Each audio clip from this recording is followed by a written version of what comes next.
Hi. Did you guys miss me? Did you guys miss me? Did you guys miss me? Did you guys miss me? Hi. I missed y'all. I missed y'all. It's only been a day. Okay. It's only been 24 hours. Well, a little over 24 hours. But it's not been that long. Y'all hit me up talking about some Sean. Did you see this? Please come back. Are you taking a break? You know, all that. I was like, oh my God. I was like, it's only been a day. Calm down, babes. I'm coming back. I'm coming back, okay? Just been busy. But we're on coffee yesterday. Shout out to coffee. Get y'all subscriptions if y'all have not. But of course, we were going to come back and talk about NaZiyah and other stuff. I do want to get into talking about like some celebrity tea and stuff like that. Get back into that as well. But we will not be stirring from this story again until NaZiyah gets justice. It just is what it is. So the title of the show, hi everyone. Hi, Giselle, Michelle, Gemini, Coco, yes, Truth Hurts member, Sunshine member, Sheila member, Jordan member. Ooh, girl. It's the vibe. Hi, Medusa, Ivy, Janae. Hi, Boo. Makia. I hope I'm saying that right. Makia, am I saying right? Tia, I hope I'm saying right. Amazon, Deneen, Adina, hi boo, member. Laquita, no envy, member. Hi, Tammy, Adrian, period. Neff the goddess, my baby, Miss Platinum Danny B. Hi everyone. Please hit the like. Please hit the like. Please hit the like. I love you all. Please hit that like button on the way in. Double tap, double tap, double tap, double tap, double tap. I love you guys. So I saw the shallow grave update in Detroit. Okay. So of course I was going to come live and talk about it, but I wanted to make sure because I'm confused because the body that they found in the shallow grave by the construction site, by the construction crew, I should say, that was found on the 7th. And they were saying that this body had been the one that they're talking about right now. This body had been found on the 6th. So I didn't know if it was two different bodies or I was confused. I was just like, okay, well, whatever. Because one is saying January 7th and then this one is saying January 6th. So are they the same thing or like not? Like what the is going on? So upon further research, it was that body. Absolutely. It was the correct one. So I'm gonna pull that up real quick so I can, so for the people that are wondering. So, and then Cordell King, one of the men, well, yeah, pretty much, one of the last men that's seen NaZiyah alive, is being charged with murder, right? So people are connecting that and stating that that charge is for NaZiyah.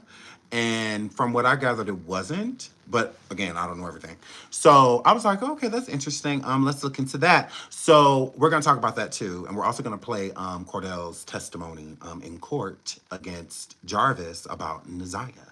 So we're gonna do that as well. So I was very confused. Roxy, NaZiyah's cousin, also spoke on the whole Cordell situation, if the murder charge is for NaZiyah or if it's for a completely separate case. So we'll listen to that too. But before we start, we're going to get into the shallow grave part first, okay? So, is this it? No. Nothing. Ooh, girl. Ooh, girl. Okay, wait. What?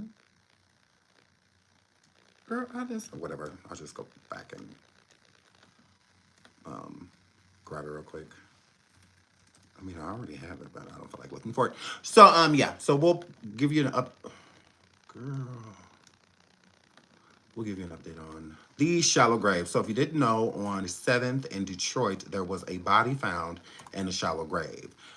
Citing the body, the police could not tell immediately if the body was an adult or if it was a child. So this is what put it in the bracket is in the bracket of NaZiyah, like, oh, maybe it's her. Maybe they'll find her. Maybe, Jarvis buried her there. So let's get into that right here. Fox Detroit News. We'll pull this right on up. Actually, I'll show y'all because y'all know I like to show y'all. Y'all know I like to show everything. So happy team. I like to show y'all happy team. So right here, police sift through missing persons report after human remains found in shallow grave in Detroit. Okay, shallow Detroit grave. Let's get into that. So it says human remains were found partially buried in Detroit after construction crews saw a foot and a shin sticking out of the ground. Authorities are now looking at a missing persons cases as they work to ID the remains. No one has lived in the home since early November, and it was being renovated to be rented out. A construction crew confirms remains.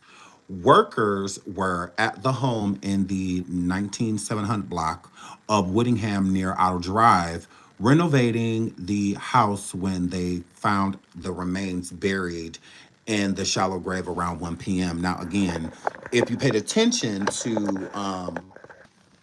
NaZiyah's case, one of the baby mamas stayed on Belfer and Outer Drive. Okay. This was found, the body was found near Outer Drive. Okay. So now I don't know how long Outer Drive is. It could be like a long, street or whatever. So who knows? But again, Outer Drive and Balfour was the address of Miss Johnson, Jarvis Butts's baby mama, the one that he borrowed the car from. So this is why I was thinking, like, hey, is it possible? Because I'm not from Detroit, so I don't know exactly what's where. But the address sounds familiar, not the literal address. The 19700 block of what. No, that didn't sound familiar, but the Outer Drive part did. So I'm just like, I wonder if there's a connection because he was close to Outer Drive when he got the car, from the girl. So I'm like, well, what if this is NaZiyah? It could be. So I'm keep reading. Okay. Found remains buried in a grave around 1 p.m. Detroit Police Assist Chief Charles Fitzgerald said the worker spotted a foot and part of the shin sticking out of the ground, covered in a bird. That was weird. Hold on. Can you hear me? Yada says Outer Drive runs from east to west. I figured as much. Like, it sounds like a long street, like it goes through Detroit, and not like a boulevard, but kind of like a boulevard. Some streets are way longer than other ones, So I figured, because I'm like, well, that's too close to home for it to not be connected in some way, shape, or form. The body connected, but just, the addresses and whatnot. So the remains were eventually removed late Monday. Police work to ID remains. Investigators are now sifting through missing persons reports as they attempt to identify the remains. It is clear if the remains belong to an adult or child. According to police, the remains appear to be from a person who had a small stature. So they are looking at missing adults and children. Police do not know the sex of the person or how long the remains have been behind the home. Quote, as of right now, we don't know, Fitzgerald said. All we see is a foot at this point. Neighbors said no one has lived in that house since early November. The current owner had crews working the house in preparation to rent it. What happens next? A lot to do, Fitzgerald said. It's early on. The police expect to have more details midweek. Okay, so we got more details, and as the details emerge, here we go. Let's get into that. So this is what it was. Okay, unfortunately. Woman charged with killing 9-year-old son, burying him in the backyard before being arrested in Cobb County. So, in Cobb County, is just Georgia? Yeah, she was in Georgia? Because that's where Cobb is at. Yeah, that's right. Detroit police discovered the body of a 9-year-old boy buried in the backyard of a rental home. His mother was arrested days later in Cobb County on drug charges and is being charged with his murder. Authorities believe Brandy Pierce, 41, unalived son Zamar King III in October of last year. King's remains were not found until January 6th. Okay, so as of the 6th of January, they found his remains. Now, this was a 9-year-old boy. So again, the police originally found the body. They said due to the stature, it could definitely be, a child. So this is another reason why we thought it was NaZiyah, could identify the sex of the body at that point. But once they did, it made complete sense because her son, Zamar, went missing in October of last year.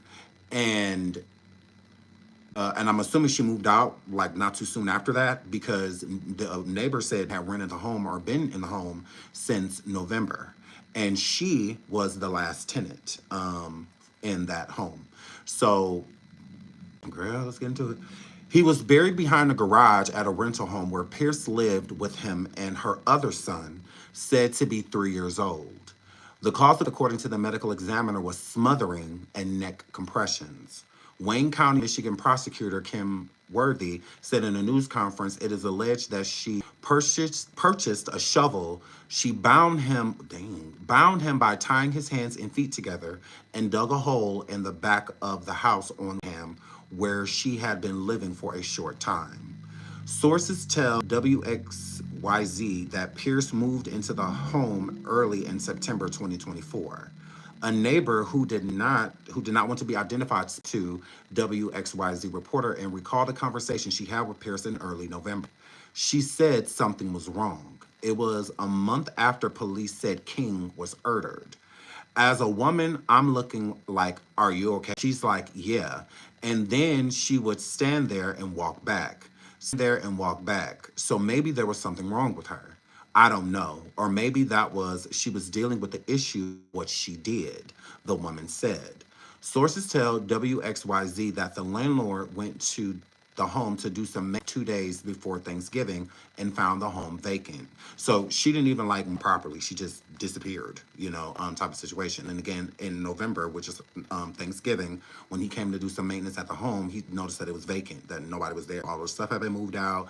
She had just left. So, and again, Zamar, her son, went missing in October. So that following month, when the police stated that they felt that her son had been murdered, although they had nobody, they, came to their conclusion that he was no longer with us. They were correct because he was buried in the backyard and behind the garage in a shallow grave.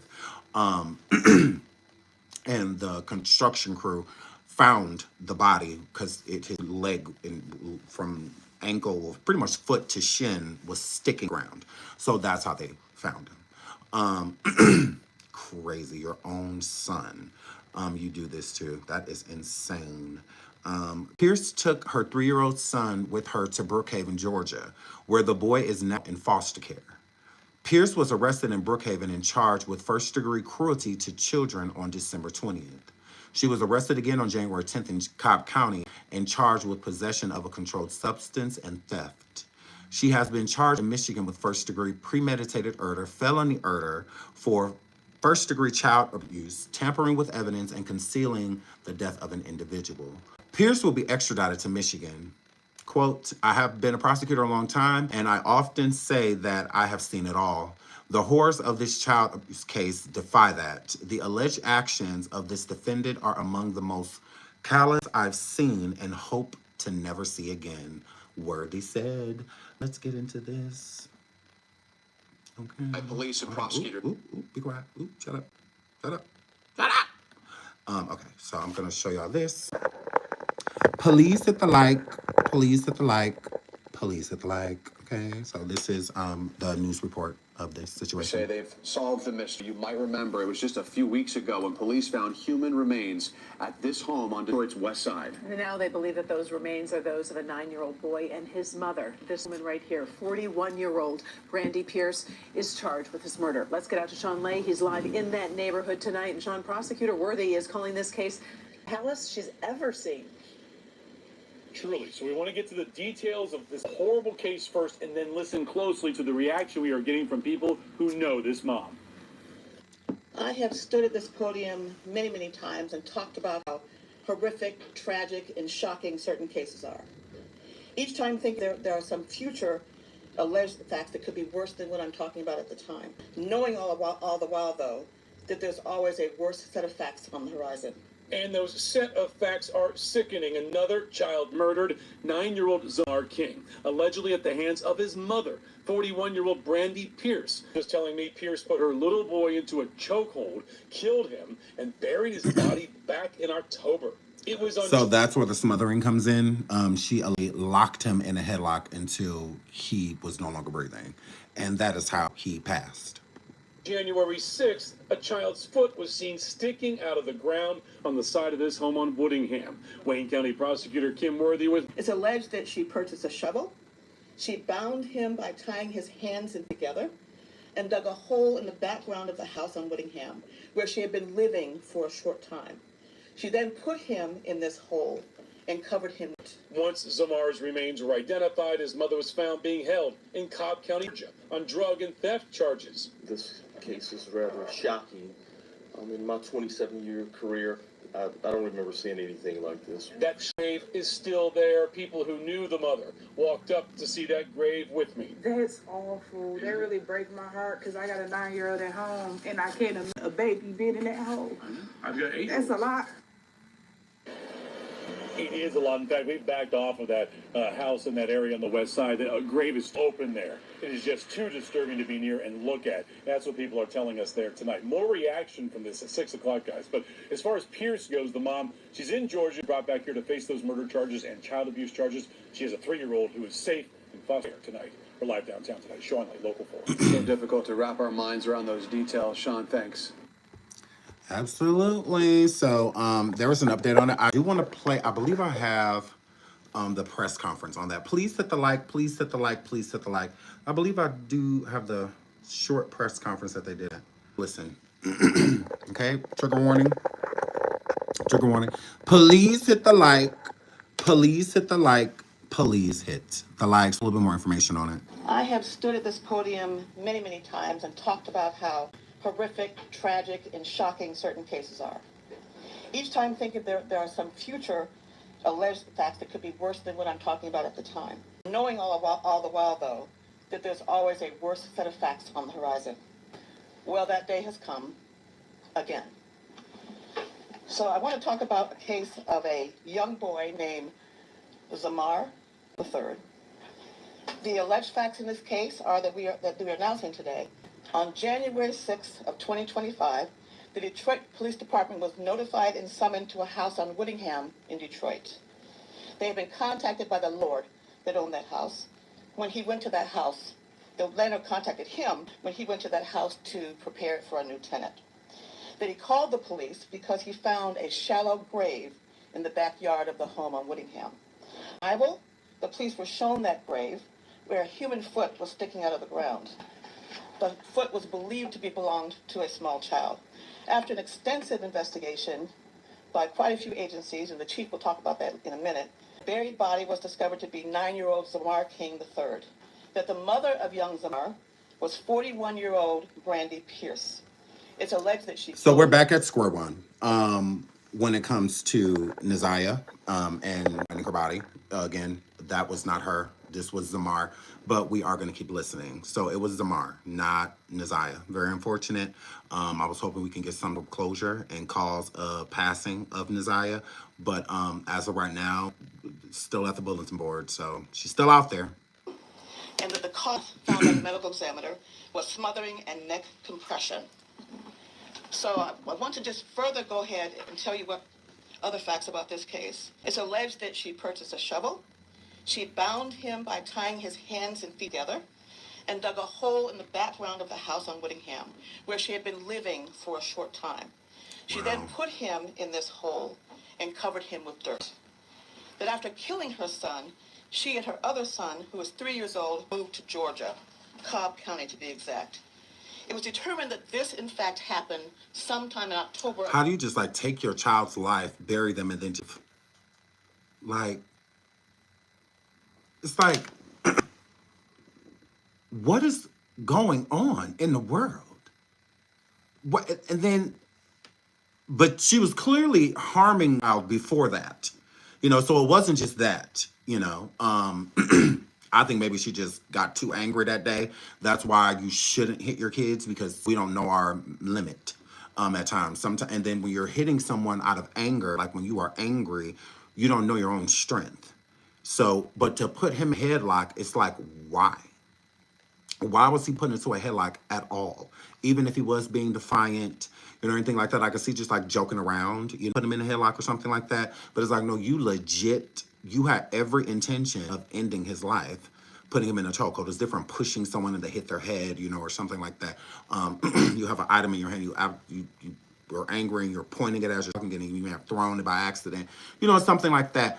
I could kind of get, but that I don't. I do not understand that. That was completely intentional. Everything she did to Zamar, God rest his beautiful soul, everything she did was intentional. She did that deliberately. There was no accident about it. It was definitely premeditated. Because even if it wasn't, you call the police. You know, if you just kind of snapped and whatnot, and then you come back kissing, you realize that your kid is gone, you call the police. That shows that was not intentional. Because this shows that it was intentional by you burying his body, you know, and why would you do all of that? Like, who would even come to terms to do something like that if you love your child and this was accidental? You will want them buried properly. You want them to have a funeral. You will want all of the people that loved your child to be able to say their goodbyes, you know, and all of that, not just, he just gone, you know, that is insane. So, wow, and I'm glad they got that 3-year-old away from her because who knows?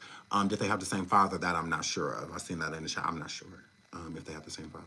2024. That Zamar's mother, Brandy Pierce, is currently in Cobb County, Georgia, and we will be requesting her to be extradited back to Michigan. We are charging Brandy Catrice Pierce today with 1 count of murder in the first degree premeditation, which carries a life without parole sentence, mandatory. Count 2 is homicide felony murder. Again, the mandatory penalty is life in prison without the possibility of parole. Our 3rd count is child abuse in the first degree, life or any term of years in prison. The first degree child abuse is the felony to make out the felony murder we are alleging. Shout out to Doll Baby. She says, I live in this neighborhood. I didn't know that lady, but damn. Here lately, Detroit is off the damn hook, y'all. Detroit listening, though. Shout out to Detroit. I mean, it's off the hook everywhere. It's not just Detroit. It's everywhere. That's off the hook, but it does seem to be a lot of stuff going on in the Michigan area right now. Count 4 is tampering with evidence, criminal case punishable by more than 10 years in prison. And 5th one is interfering with, concealing and interfering with the death of an individual, 5 years, of course, that being 9-year-old Zamar King. Wow. As always, this defendant is presumed innocent unless or until proven guilty. I should Judge Aaliyah Sabri of the 36th District Court authorized these charges yesterday. And since we'll be requesting extradition, we will notify you all when, in fact, she is back in the state of Michigan. So, of course, there is no next day for court. Again, let me just repeat.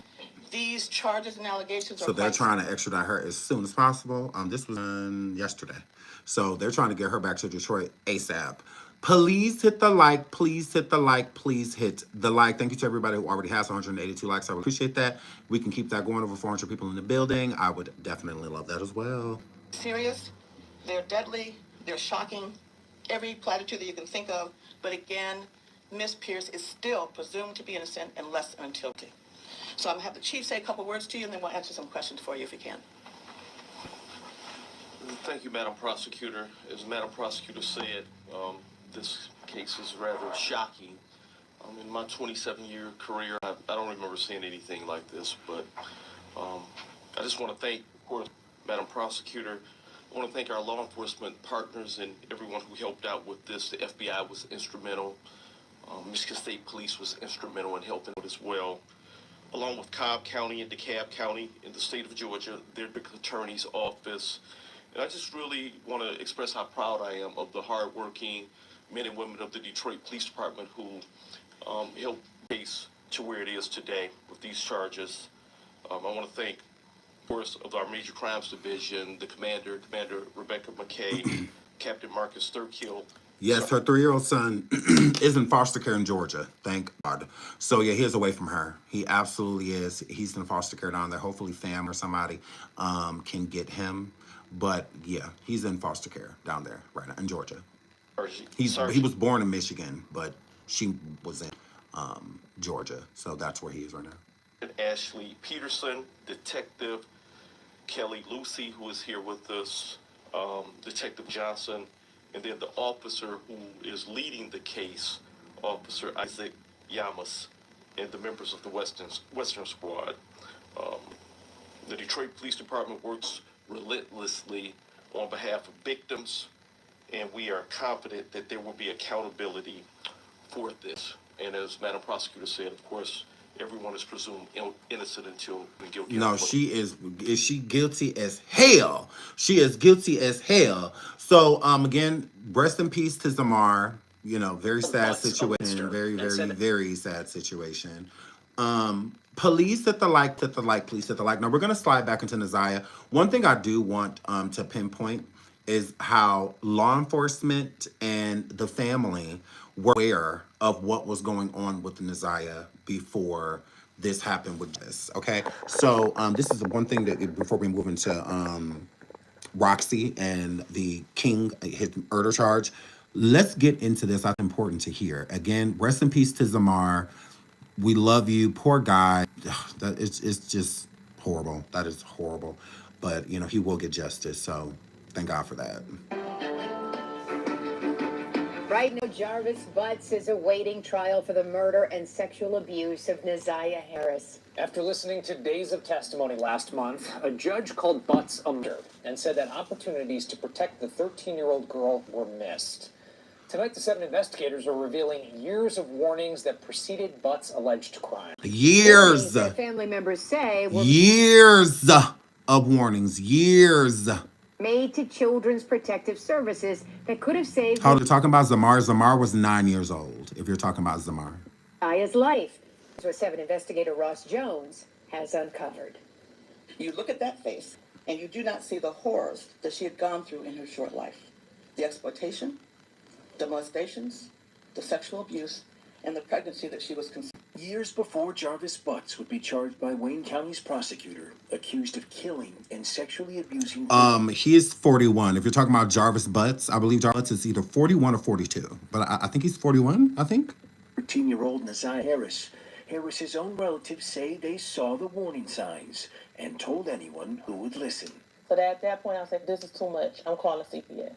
Not just once, but multiple times. For them to take us serious, take me serious in what I was saying. Kiwana Morton and her cousin Jernell are both relatives of NaZiyah Harris. In February of 2022, Jernell says she learned of allegations of improper touching involving Butts and other small children. She says she was told about the claims while talking to her niece, Jarvis Butts' girlfriend, and that the alleged victims were NaZiyah Harris and 2 other children. I was just like, oh my God, I was not crazy. This needs to be looked into. She says she took the claim seriously in part because Butts was on the sex offender registry, having spent more than 8 years in prison for third-degree criminal sexual conduct. She didn't alert authorities at first because she believed her niece would notify police. But weeks later, Jernell did notify Child Protective Services. Her complaint came in on April 13th, 2022. No, the body that was found in the shallow grave was Zamar, a 9-year-old boy who was missing as of October 2024. So it was Zamar, a King, not NaZiyah Harris. 2. There was an incident at a birthday party, the complaint reads. One of the children that attended the party accused Jarvis of sexual abuse. NaZiyah, and name withheld, that Jarvis touched both of them inappropriately as well. Jarvis touched name in her private area, and it hurt. Jernell made the complaint over the phone. They basically told me if they needed me for anything. So literally a child says at a party at this, and NaZiyah, this is how we know for a fact that he started doing this to NaZiyah before she was 13, before she was 11. This happened a long time ago. He met NaZiyah at years old is when he was around her. So again, this, I believe, was happening a long time in what he was doing to her. And I don't think Jarvis was doing it to NaZiyah. I don't. I think Eric, the uncle-in-law, whatever of her, well, not uncle-in-law, her grandmother's grandmother's brother. I think he was.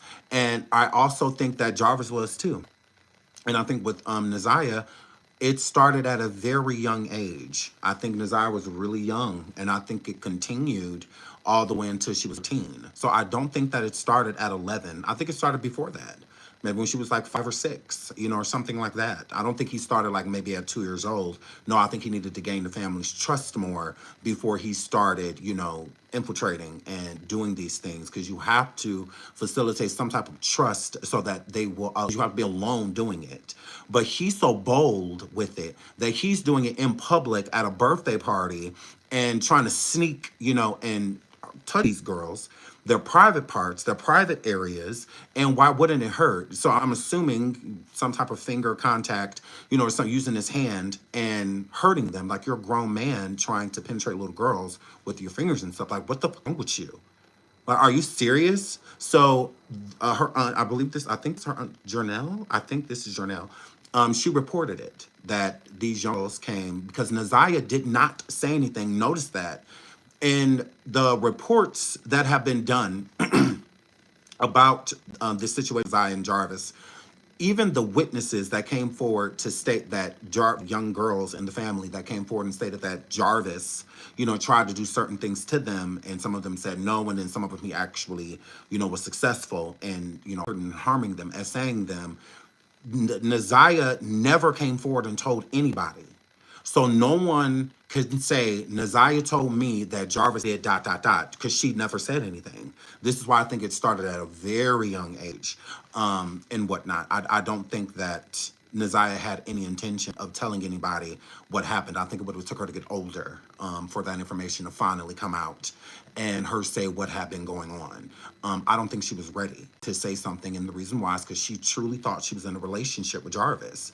And he did show her love and affection, although it was a crazy way of showing someone love and affection. I think that she, really liked how he made her feel, and how he made her seem that he cared about her and that he loved her. And that's when you're not getting from anyone else, getting that from anyone else, it's just like, what, and she's 13, so she don't know much.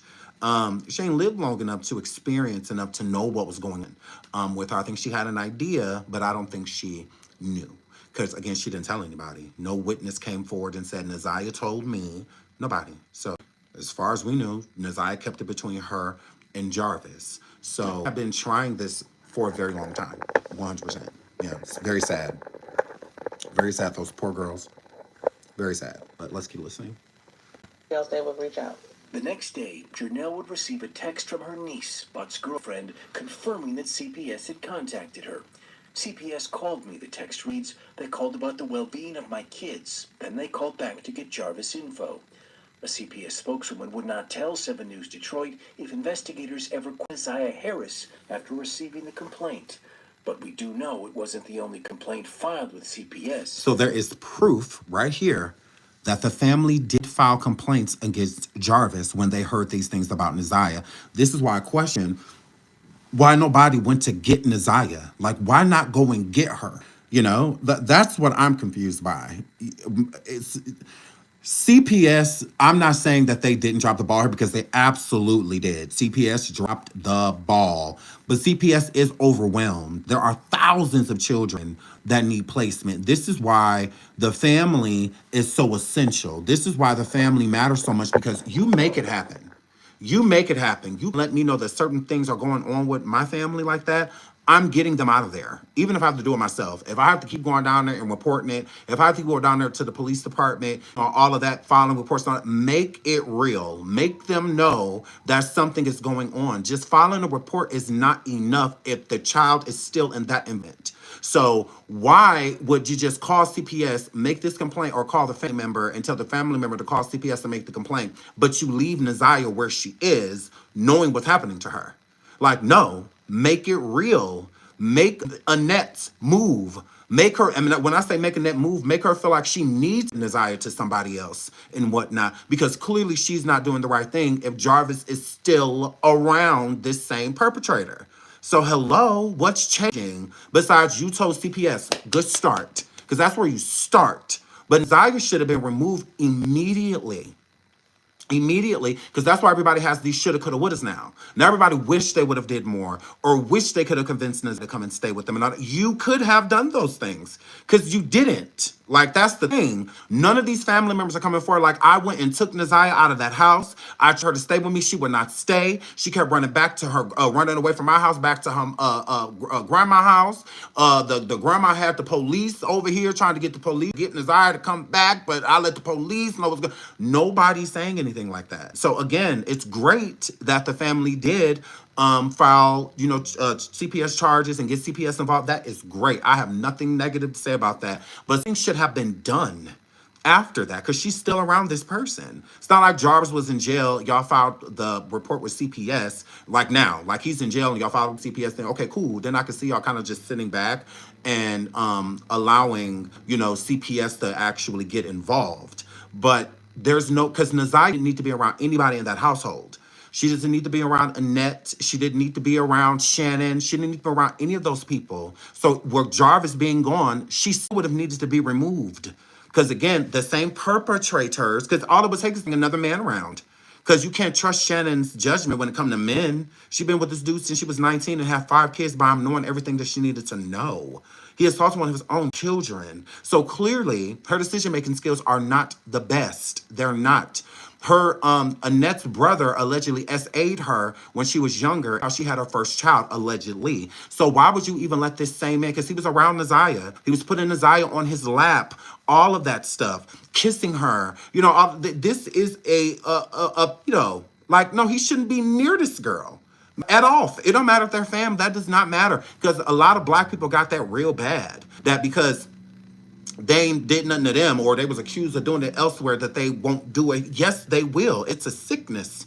So, because a person would think, like, how can a father do this to their daughter? How can a mother do this to their son? It is an illness. It really is. And it's an illness that they cannot control. So they're not going to be able to control it because it's their kid. They're not going to be able to control it because it's their little cousin or that. No. They're not thinking that way. It has nothing to do with the relation. It has nothing to do with the connection. It has everything to do with a feeling. And the only way to feel it is by doing certain things. And so, again, that person don't need to be around nobody kids, nobody children, nobody teenagers. No. They need to be around grown people and grown people at all times. It's that simple.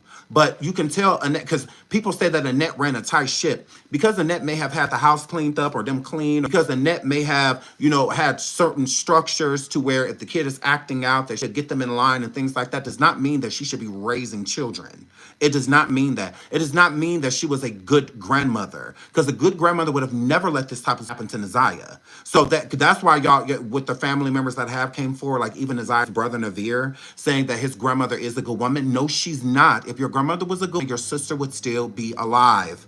That does not make sense to me. How does that make any sense? Because again, cooking and cleaning up are a part. Those are characteristics of being a parent. Not you're good. She's definitely a good parent because she cleans. She's definitely a good parent because she cooks. She's definitely a good parent because she takes her back and forth to school and she makes sure she gets certain. No, that's just being a part of being a parent. So say you're doing all of those things as a parent, but you're still beating your kid. You're still a bad parent. Like that, it just is what it is. It don't matter if you keep them in clean clothes and all of that. That doesn't make that you are a good person. No, not at all. It's called wolf in sheep's clothing, because what you saw is a sheep. You saw someone, a woman, a God-fearing woman, is what you thought you saw, but she's actually a wolf, because she ain't been out here looking for that baby. Nothing, because she knows the inevitable. She's protecting her own child instead of her grandchild that is no longer here. So how does that make her a good parent? How does that make her a good person? How is she a good woman? What? Because put Easter eggs out for you when you was over there? If she was a good parent, she was a good woman, your sister would still be alive. So y'all have to be able to separate the two, because it's no different than somebody that is a pedo or violating the family. Yeah, that could be nice, like Jarvis. He may be nice. He may be funny at times, helpful, buys things, fix people cars and stuff for free. It still does not mean that he is a good person. Because how is he a good person if he gave a 4-year-old an STD? How? No, he is a wolf in sheep's clothing, is what he is. That's what he is. Okay? Because y'all wouldn't have let Jarvis around if there was not something likable about him. So you let him blind you, this facade that he puts up to make you think that he is a good person. Because you have girls, little girls at a birthday party being violated by a grown-ass man.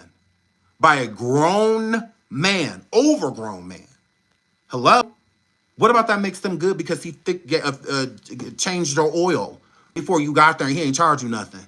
What about it? So? And? What does that mean? Because he brought he shouldn't even be at birthday parties. He has to register. He shouldn't even be here. But that's how negligent the people are around him, because it's not like y'all didn't know. So y'all knowingly know that this man is a P word, that he has to register. And y'all think it's okay to come to a birthday party for kids? Why? I don't give up if it is his kid. So, none of that matters. Because I wouldn't bring my kid to a birthday party and their father is a no. Not at all. My kid ain't there foot over there. Because I ain't either. And they don't go where I don't go. So, yeah, no, that is not happening. So, yeah, he's a horrible person. And so is Annette. Annette is a horrible person. So you can make it seem like, oh, because she cooked for you, she cleaned up after you. Because Navir, it was weird for you to say that your grandma was such a great person running away. You literally ran away, and then you left for good. She couldn't have been great. That doesn't make any sense. It doesn't. No, you didn't run away because she ran a tight ship. Because if she ran a tight ship, you wouldn't have been able to run away. See, I run a tight ship. None of my kids ever ran away. None of them. I have an 18-year-old and a 16-year-old. Not one time have they ran away. Not once. Not once did I come in their room and they wasn't there. Not one time. Not one day has any of my children ever ran away. None of them. Not at all. Now, they done snuck different places with their friends and stuff like that. Oh, Dad, I'm going here, but I actually go to where boys are. They done did that. Oh, believe me. But they know I don't play because I run a tight ship. Very tight ship. My daughter now home at a certain time of the night, and we ain't even get fully dark. At a time of the night, I'm outside already. Like, yeah, I don't know about you, because Shannon was laid up in the house. Shannon was over there laying down. Annette was over there laying down. You know, when NaZiyah was allegedly missing since she didn't get off the bus. You know, when my kid don't get off the bus, I'm in the streets immediately. School, at the bus station, the bus route, the bus transit, I'm wherever I need to be. Where is my kid? Where my child at? Because I'm not going to be able to sleep. I'm not going to be able to think, nothing, until I lock eyes with my kid. That's somebody that run a type. Not a bitch like Annette that'll go to sleep and wait till the next day and still don't call the police. Go to the school instead. But she's such a good person. She's such a good grandmother. No, she's a horrible person. End of story. Whether you like it or not. Because, you know, Shannon be trying to pull that too. My mother is a good one. Why? Because she hiding this for you? That make her a good mother? Naming Jarvis Butts. And it wasn't easy for me to call protective services just because of the horror stories that you hear. Kawana Morton said she heard about the same allegations against Butts from a conversation with his girlfriend. 2 months after her cousins called to CPS, she would file her own complaint. I told them that there's a problem and they need to be aware of it. I am 90% sure that there's sexual abuse going on within the home. Did you specifically mention Jarvis by name? Yes, absolutely. Internal CPS records we obtained show that investigators looked into that complaint, conducting a face-to-face interview with Butts, who strongly denied the allegation. A forensic interview was conducted with the alleged victim, and no disclosures were made. CPS said the home was clean and free of observed safety concerns. The allegation was denied, assigned a low-risk level. These are 2 complaints of at least 5 filed with CPS since 2015, naming Jarvis Butts. Concerns about possible molestation, physical abuse, or living conditions. Some of the complaints are generic, and none would ultimately substantiate that Butts was improperly touching children. Just over a year after the last complaint on Butts would be charged with sexually assaulting and murdering NaZiyah Harris. I'm brokenhearted because this could have been prevented. All of it could have been prevented.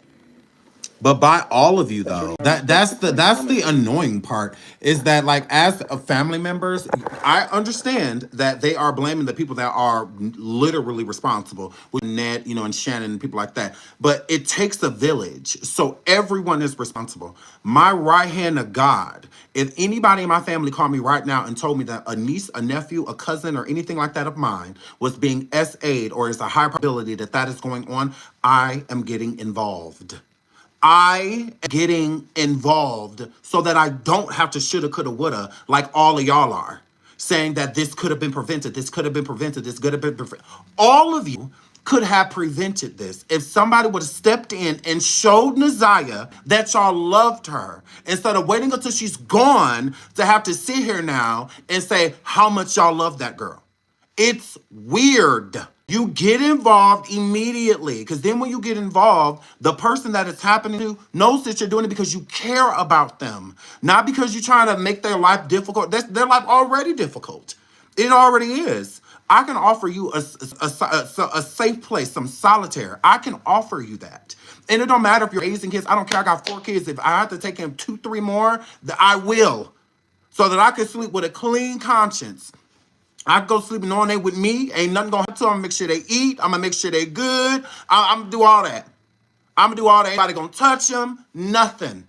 I'm gonna love on them. I'm gonna tell them every day how beautiful they are, how much I love them, how much they can talk to me anytime they want to talk to me. All of that. If you ever need to talk, I'm here and whatnot. You're not alone. That's what they need. They need encouragement. They need to be encouraged to know that what was going on with them was not their fault, that they did nothing wrong, and that they are loved. And I can show you how you have to be loved, because that is not love. What Jarvis was doing to NaZiyah was not love. It's not. He is a criminal, and he preyed on that young girl, is what he did. End of story. I'm saying that everybody dropped the ball, including y'all. Y'all dropped it too. In the system of CPS, anytime a family member is taken, they're going to contact you, because you have the opportunity of taking that child yourself. You can't look at, oh, well, I have a lot going on, or I'm raising my own kids. So what? Take them is what you do. You take them. Bring them in. Even if you have to figure something else out with another family member or something. Maybe somebody else got a little bit more room for them. They got this responsibility. Maybe it'd be a little easier for them. Or maybe y'all can share the responsibility, or something like that. But just like y'all coming together now, y'all could have came together then when y'all heard these things. Again, it's on everybody. We are all responsible for our loved ones, not just some people. No, we all are. This is how it could have been prevented, by one of y'all doing more than making a phone call. Go get that damn girl. Go sit her down and talk to her. But y'all say y'all cared about her so much. Y'all don't even know what was going on with her. It's just assumptions of what other people was telling y'all. But none of y'all are saying, I talked to NaZiyah, and NaZiyah said this. I talked to NaZiyah. None of y'all didn't even talk to the damn girl. Hello? Get involved. Even if it's just going to visit her. Go sit with her. Go take her out to eat. Just hang out, talk. Like, hey, so what's going on? Like, is everything good? Because I'm here. Like, this conversation can stay here, just between you and I. And if you need any help, I help you to the best of my abilities. But what's going on? Like, tell me what's up. Like, are you okay? And just talk to them. Let them know this is a free space. You're safe. You don't have to worry about nothing. You're good. They got to get through me to get to you. And maybe she would have talked. Maybe she would have opened up. Maybe she would have trusted y'all. Clearly, she didn't trust nobody because she didn't tell nobody. You tell people that you trust those type of things because it's like a deep, dark secret, that you are holding on to. And again, she was in love with Jarvis. So it would have been easy to get through, because you got to break that love and which is going to be hard. That's going to be hard to do, because she, loved that dude. So at the end of the day, it's a lot of barriers that have to be broken through. And nobody worked that for her. Nobody assisted her with that. That young lady couldn't have been more alone. This is why this story is so sad. It's why it touches so many people, because so many people let her down. So all of y'all let her down. All of you. And y'all need to take accountability for that. Because then when you take accountability for it, you can move on to the next part of your life. And because it's easy to point the finger at Jarvis. That's easy. That's easy to do, because we all know he is responsible 100%. But when it comes to the people that failed her, all of y'all got to point the finger at yourself first and then at others. Stop just pointing at people. Stop doing that. Because it takes a village. A village. Okay? So that's very annoying. Let's get into Roxy. Because Roxy talks about... did I say that? I think what's her name has it. I'll just go to her channel. Shout out to Shanitra, because she lit. I love her. I watch her like every day. As soon as she posts, I'm right there. Shout out to Shanitra Speaks. Love her channel. Y'all make sure y'all get subscribe. So let's... Yeah, it's like right here. No, anything. He could have. Okay, hold on. Okay, so here's Roxy. Now, it's rumored that Cordell King, whom is an associate of Jarvis, and they worked at the same auto body shops and stuff like that together, and was again one of the last men to see NaZiyah live, has been murder charge, right? But he has a whole bunch of charges, so I'm just like, whoa. But people are alleging that charge is for NaZiyah, okay, from what I'm gathering, and Roxy's here to, talk about it. She was on she did a podcast, and she stated what she thought about this whole King thing. So, and his charge and was it related to NaZiyah, was the murder charge, so she's gonna talk about that. Hold on one second. Shout out to Shanitra Speaks. Love her. Shout out to Shanitra Speaks. Y'all get over here and subscribe. Okay. When you have a high profile case / inmate, they are not in general population, because if anything happens to them while they're in custody or what have you the case is, then, the city and or state can be sued for quote unquote not protecting them. Which is correct. Please hit the like, please hit the like. So all of this whole he getting beat up and this and that. Where's you getting it from? Where's the facts from? Now, I don't know if she's talking about King right now or she's talking about Jarvis. Reports of Jarvis being people putting their hands on him in prison, in jail, because he's not in prison yet until he's fully charged. Then he'll be in prison. But right now I believe he's in jail until then. So been a bunch of reports that he was getting hands laid on him, stuff like that while he was in port. So I don't. So she is talking about Jarvis. Okay. Shout out to King. King Smith said yes, she's talking about Jarvis because it sounds like it. I'm like, is she talking about Jarvis? Because I ain't heard nothing about King getting beat, or anything like that. But I'm assuming Roxy's stating that that's not true. That Jarvis has not been getting hands put on him or anything like that. Please hit the like. Please hit the like. Just because somebody come out, looking, it could have been, anything. He could have fell off his bunk. He could have got a spider bite. People are taking this, are taking bits and pieces and just running wild and saying anything that they want to do. When people are sexual predators and things like that, they put them. So you just heard from Roxy, and there's Shanitra, who has confirmed that Jarvis Butts did not get beat up in jail. So she confirmed it. Roxy said, look here, he ain't getting no beaten up in jail. I don't know what that word. He's in protective custody and that the jail would be at fault if something did happen to him, according to Roxy. So now you're going to hear a question that is posed about the hotel. Now, pay attention to this because there has been a lot of talk about whether or not there was a video footage that was showed at the preliminary hearing, and maybe we didn't see it, or maybe if none exists and they're going to potentially saving it, right? Now, according to Roxy, what you will hear is that during the preliminary hearing, that video footage exists has not been introduced into evidence, okay? And then additionally, Roxy does break down the witnesses as far as the minors that will be testifying. And there's some information that she gives about. And this is Shanitra Speaks. Y'all make sure over here. I want Shanitra to be huge. I want her to be a huge YouTuber. I just really like her. Again, this is her channel, Shanitra Speaks. Okay. Also, y'all can go grab Shanitra's link and put it in the chat for me. I would love that. She has been following NaZiyah's case this whole time, and I think she does an amazing job. I like that she keeps things factual. She's not clout chasing or anything like that, just putting out anything to be viewed. She's literally sticking with the things that make the story make sense instead of making it more chaotic. So I really appreciate Shanitra. I really appreciate content creators like this. So shout out to her. Y'all get over there and subscribe to Shanitra and tell her that Sean sent you, because I really like her and I think y'all will too.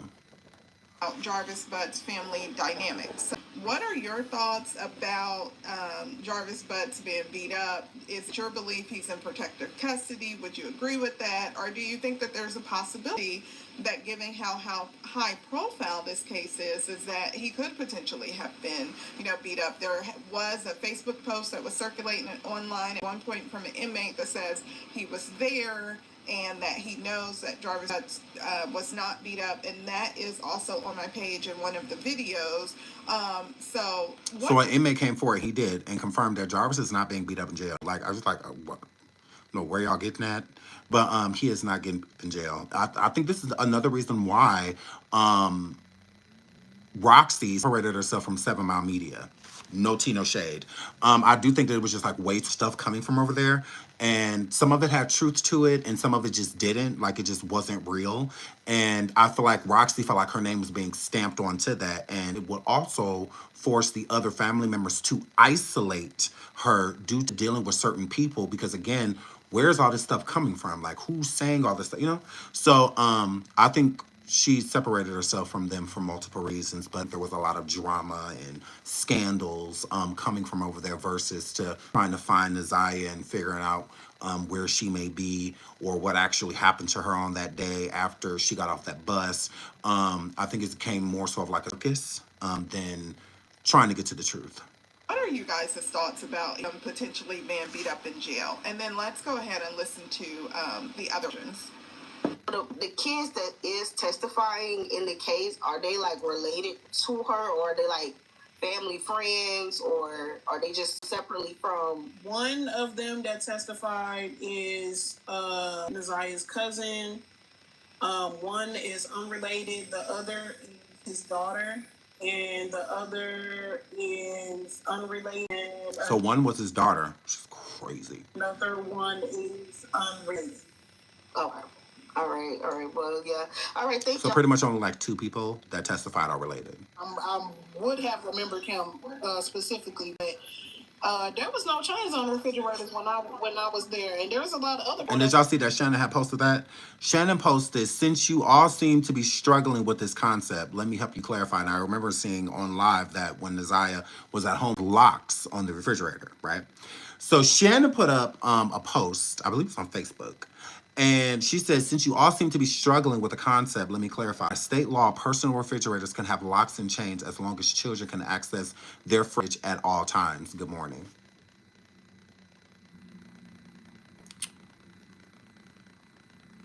How do you have a personal refrigerator in a house full of kids? How do you have that? That doesn't make any sense. Shannon, you are very slow. You absolutely are. And then you be thinking that you're so smart. But how do you, I've never had a personal refrigerator. Ever. My children can open up anything in my, whether it's the deep freezer in the garage, whether it's the refrigerator in the house, the little cooler that I have, they can open up anything. There ain't no locks on nothing. There's no locks on anything. I get annoyed all the time when I buy certain stuff for me and my kids eat it and drink it and stuff like that. Oh, well, I mean, they're my kids. Now I may get annoyed to be like, ugh, you know, like, and be something like that. Like, look at here. I buy y'all own stuff. Okay, I'm gonna need you to back up off my shit. You know, so I mean, I get annoyed, but that's it. And then if my kids like my stuff, then I'd be like, okay, do you actually really like this? Because if you do, I'll get more of it. Like, I don't drink soda. But I don't mind ginger ale. That's the only thing that, like, if I do drink some pop or soda, it would be ginger ale. Other than that, I don't care for it. I'd rather drink like water or like juice. But yeah, I'm just not a soda fan. So when I do get that though, when they get done drinking they stuff, you know, they Powerades and all of that stuff, and all of that, and they flavored waters and whatnot, then they go to drinking my stuff. Okay, because I could have a 12-pack of pop could last me months because I drink it. So, you know, it could last me months. But then as soon as it's gone, here they come. As soon as they stop going, here they come mine. So I'm like, okay, do you actually like this? Because then I get like 24 cases, you know, and stuff like that. So then when I do actually want one, it's one here instead of it's gone because y'all just stuff out of boredom because y'all just bored, you know? So, but I'm not locking anything up. Like, I'm not doing that. Now, if you stay in the house and there's a bunch of people staying there and they all grown and you want your own personal refrigerator, I don't feel like there's wrong with that. Or if you're going to have your own personal refrigerator, why not just get like a small one and just put it in like your bedroom, you know, or something like that, because then you don't have to lock it.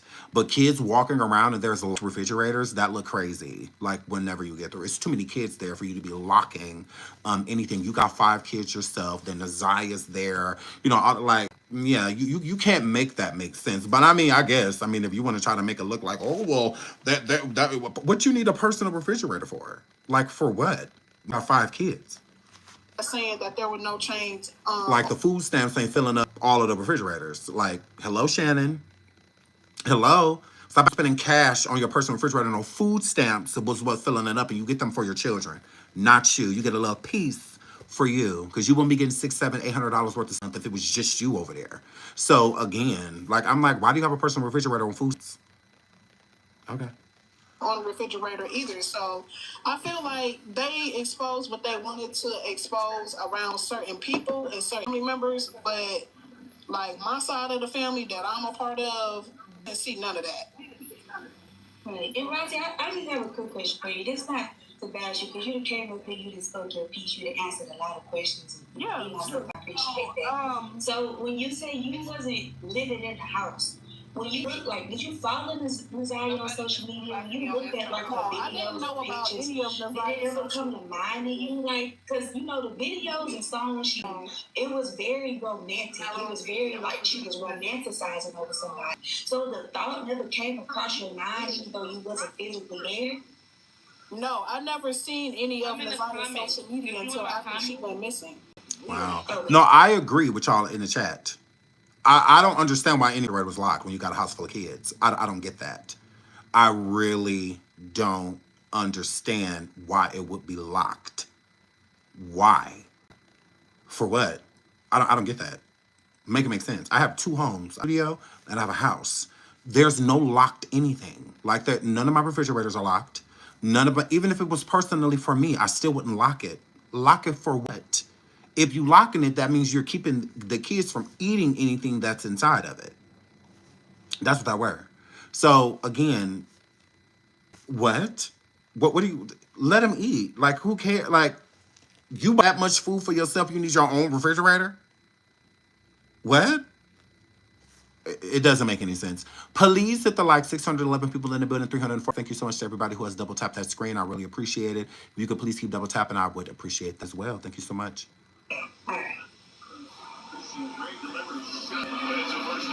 Girl, that's what I'm saying. Nobody noticed the baby was pregnant. Okay, Roxy. Somebody said, can you speak to what the baby seeing going to the hotel room with him one day? They have not showed that in the evidence. Correct. That's why I don't believe NaZiyah ever got out of the car because they never showed that in evidence. They never showed anything about NaZiyah getting in or out of a vehicle or NaZiyah going in the building with him. They never showed anything like that. So it's a high probability he just went in, checked in, came back out, got in the car, and they left. Is what's most plausible because again, even the hotel staff that was working that night did not see NaZiyah. That staff never said anything about seeing a young lady, a teenage girl or just a younger girl, buddy. A colorful jacket that she had on, and that would definitely stand out. No recollection of NaZiyah at all. Please hit the like. Please hit the like. Please hit the like. Oh, the only thing that they have shown at this point is a receipt. It says that he was there, but we haven't seen any video footage of him walking in at all. Okay, and then somebody said that there's no camera on the back. Gen X says, wouldn't want anybody questioning them. She clearly looks like a 13-year-old girl. But here's the thing. He's other underage girls at that same hotel. That's what's crazy. He's had other underage girls at that hotel. She's not the motel. She's not the first one. There has been people that have stated that they have seen him there with younger girls and like prostitutes and just like erg addicts and what, like females just that, you know, are on a binge, and he'll bring them there and, you know, do his thing with them and girlfriends. So even Shannon and Nikita's boyfriend, well, Nikita, the twin sister, her boyfriend Jarvis and Shannon, they will all meet up at the hotel and have sex and stuff, you know. So yeah, he was there with other young ladies. So there was other underage women that he were there that he would check in the motel with. That just that night there was no female with him, it's just him. But he's been seen there and located with younger girls. Back, and said he often used that door on the back, and there's not a camera on the back. And they said I went to the hotel myself, and there is a camera there.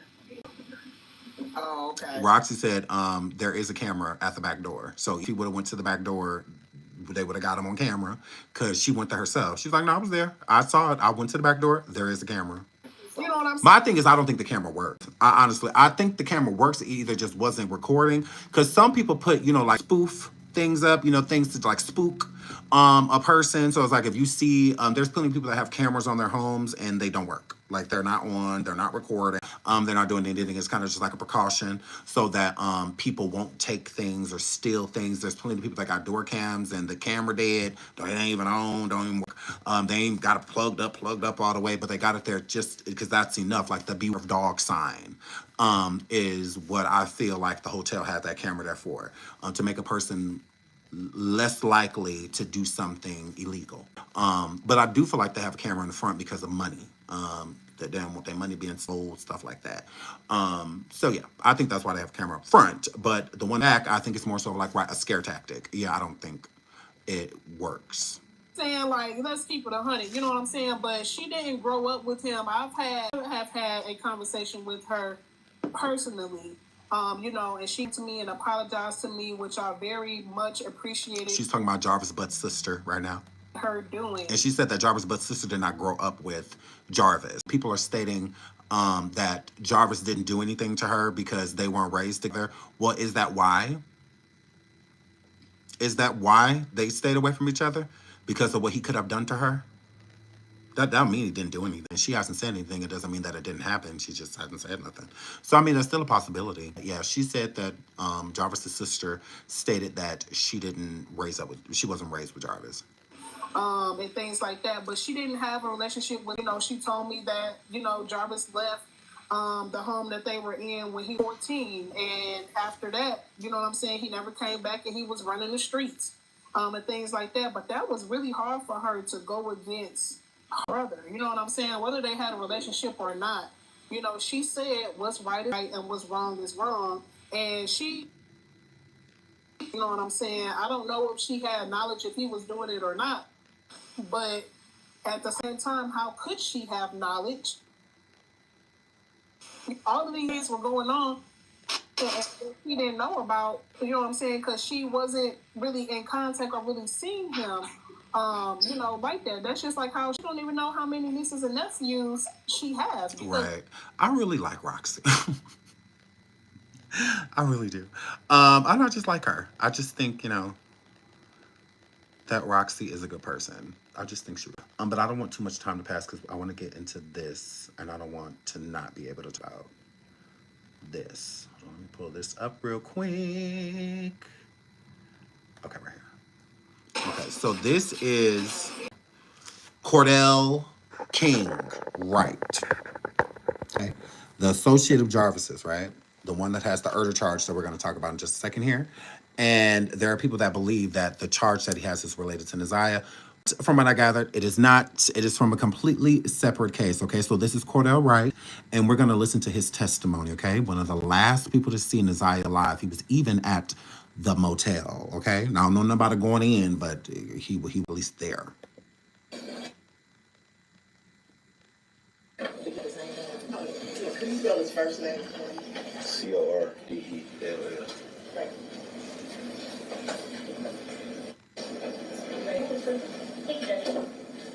Good morning, Mr. Wright. Good morning.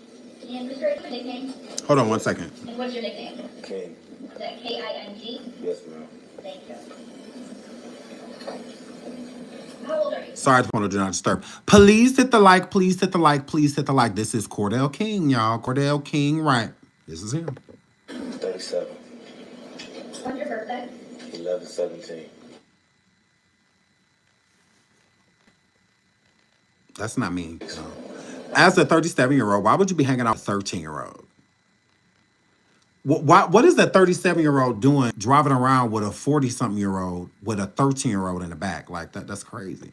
And Mr. Wright, back in January 2024, were you on an MDOC tether? Yes, I was. And what dates were you on tether from? From March 14th to March 28th of 24. And what were your tether restrictions back then? I could leave the house from 6 in the morning. I had to be back in by 9 p.m. So he was on house arrest during this time. He had an ankle monitor on, but he had back in the home before 9 p.m. Okay, before then. So this is why when he gave the time frame of parting ways around 8:30 or whatever, a time frame, or 7:30 or 8:30, one or the other. Parting ways, I believe him. I do believe that that happened because that monitor proves so, because no authority called to capture him if he was not home at the proper time. Mr. Do you know someone named Jarvis Butts? Yes, I do. How do you know Jarvis Butts? I first met him, we worked together at a shop called Frank's. And then we owned the shop together. And do you see Jarvis Butts in the courtroom today?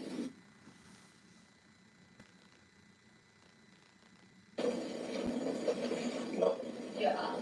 Would you be able to stand up so you can look around? Yes.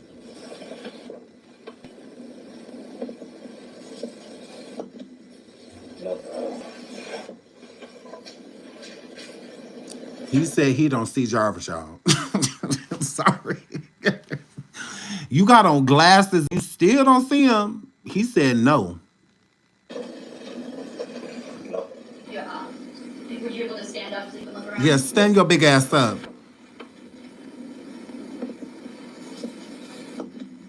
No.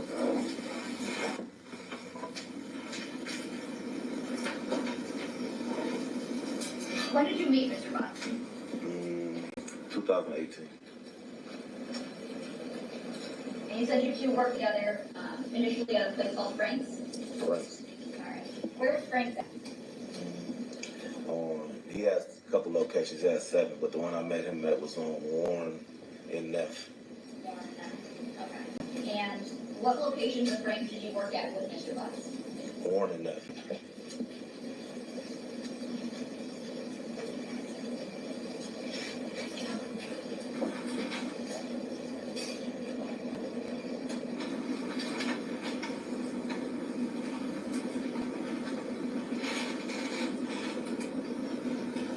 So what is with these people not seeing Jarvis in the courtroom? Because he damn near hiding up under the table with that mask and all of that on.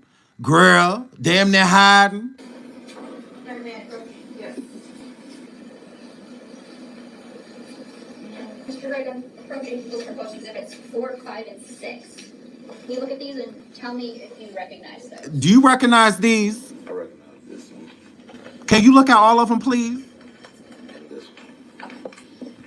So all of them. Those are those a fair and accurate depiction of those shots? At least 2 of them on Warren and the other one maybe on Harper? Yes. Okay. Which is the one that's on Harper? The last one of the inside. Okay, and that's People's Exhibit, proposed Exhibit 6? Yes. Okay. You're not moving the admission of People's 4, 5, and 6? The objection. No objection. You'll be admitted as People's Exhibits 5 and 6. Thank you.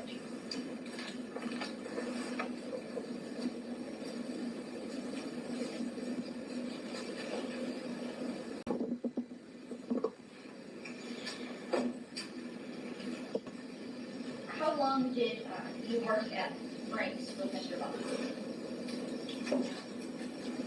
A few years. About how many years would you estimate? 2. And when did that change from Frank's to another shop? Maybe in T3 sometime. Okay. Would it be later in the year or later in the year?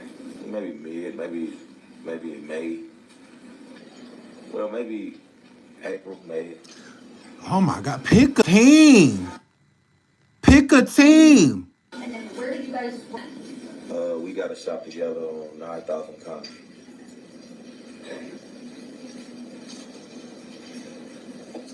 And what is at 9,000 Connor? A Sicko, a car wash, and our shop was in the middle of both. And then none of that shit worked. The vacuum wasn't plugged up, the water wasn't plugged up because it was leaking. None of that working, not even the damn shop. Ghetto as hell. Yes. Mr. Greg, I'm handling this market people proposed exhibits 7 and 8. Can you look at those? Can you How many of you arrest them?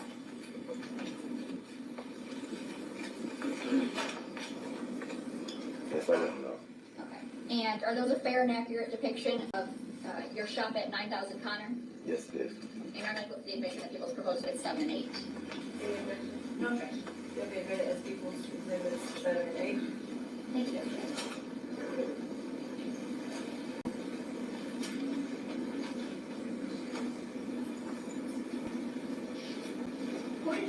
Who was it that you mainly worked with at 9000 Connor? I'm sorry. Who was it that you worked with at 9000 Connor? Jarvis. But you don't see him. I want to take you back to when you were working at with Mr. Butts. Did you ever see Mr. Butts with any children there? Yes. And specifically, did you see him with any young girl children? Yes. And did you work? Yes. Who were they? Who were they? His daughter, his niece. Daughters and niece. What about any boys? Yes. Okay. His sons. How often would you see him with children there at first? Sporadically.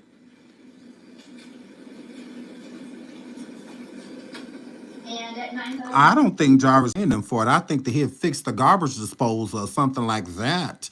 And it looked the other way. But they honestly didn't care. I think that the grandmother appreciated that Jarvis would take NaZiyah away and stuff like that so that she didn't have to be bothered with her, is how I think. I don't think Shannon wanted NaZiyah around him at all. She just couldn't control it because Jarvis ran them. Connor, did you see Mr. Butts at any? Yes. Any girls? Yes. And who would they be? Daughter. And what about any boys? Yes. Who would they be? His sons. And how often would you see him with children at 9000 Connor? Sporadic. And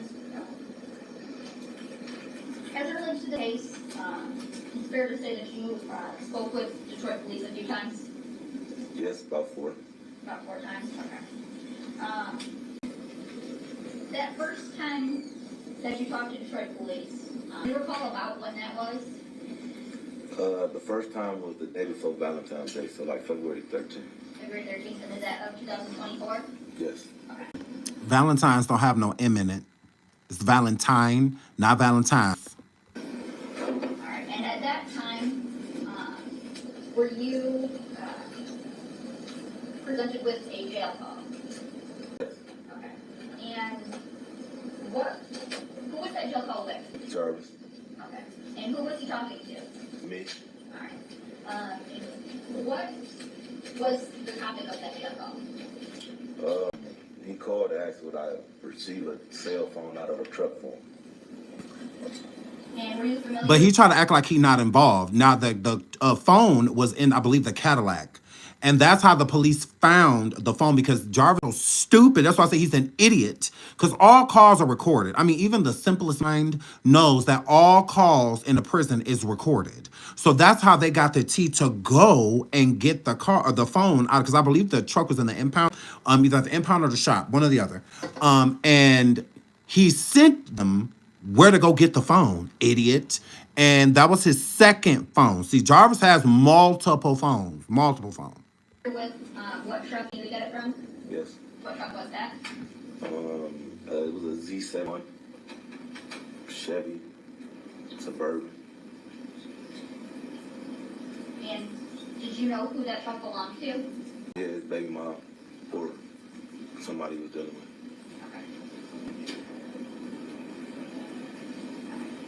And do you recall listening to that jail call? Yeah, I recall.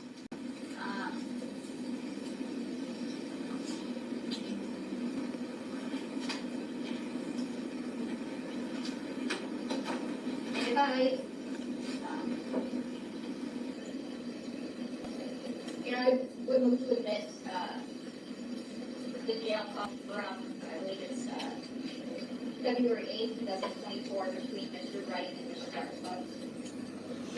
Any objection? And Jarvis is February 7th, right? So the 8th would be the first day he was like in jail, about a 24 hours passed. And then he called him to retrieve the phone out of his girl or whoever truck. and whatnot. So again, this does make it seem as if he had way to do with this than what he's alluding to. And I'm not talking about what happened to NaZiyah that night because he was already gone. And NaZiyah, from what we gather, was only alive at like 9:30 and whatnot. So now I don't think that he had anything to do with like literally physically having anything to do with her life being taken. But I do think that he is more involved in this than he's leading on. I believe that Jarvis may have called him for advice about getting rid of a body. Again, he's being charged with murder himself.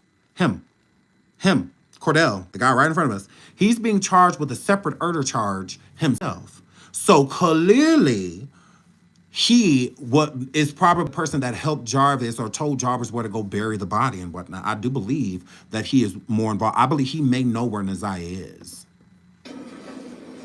What's exhibit number 1? Sorry, that's exhibit number 1. Would you ever ask you for exhibit 1? Thank you, Judge. And may I publish? Yes, I can co-host. Thank you, Judge.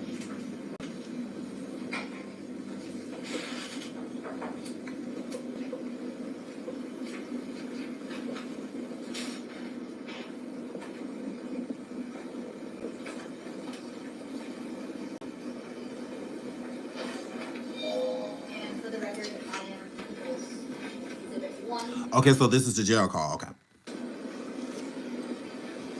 That's it.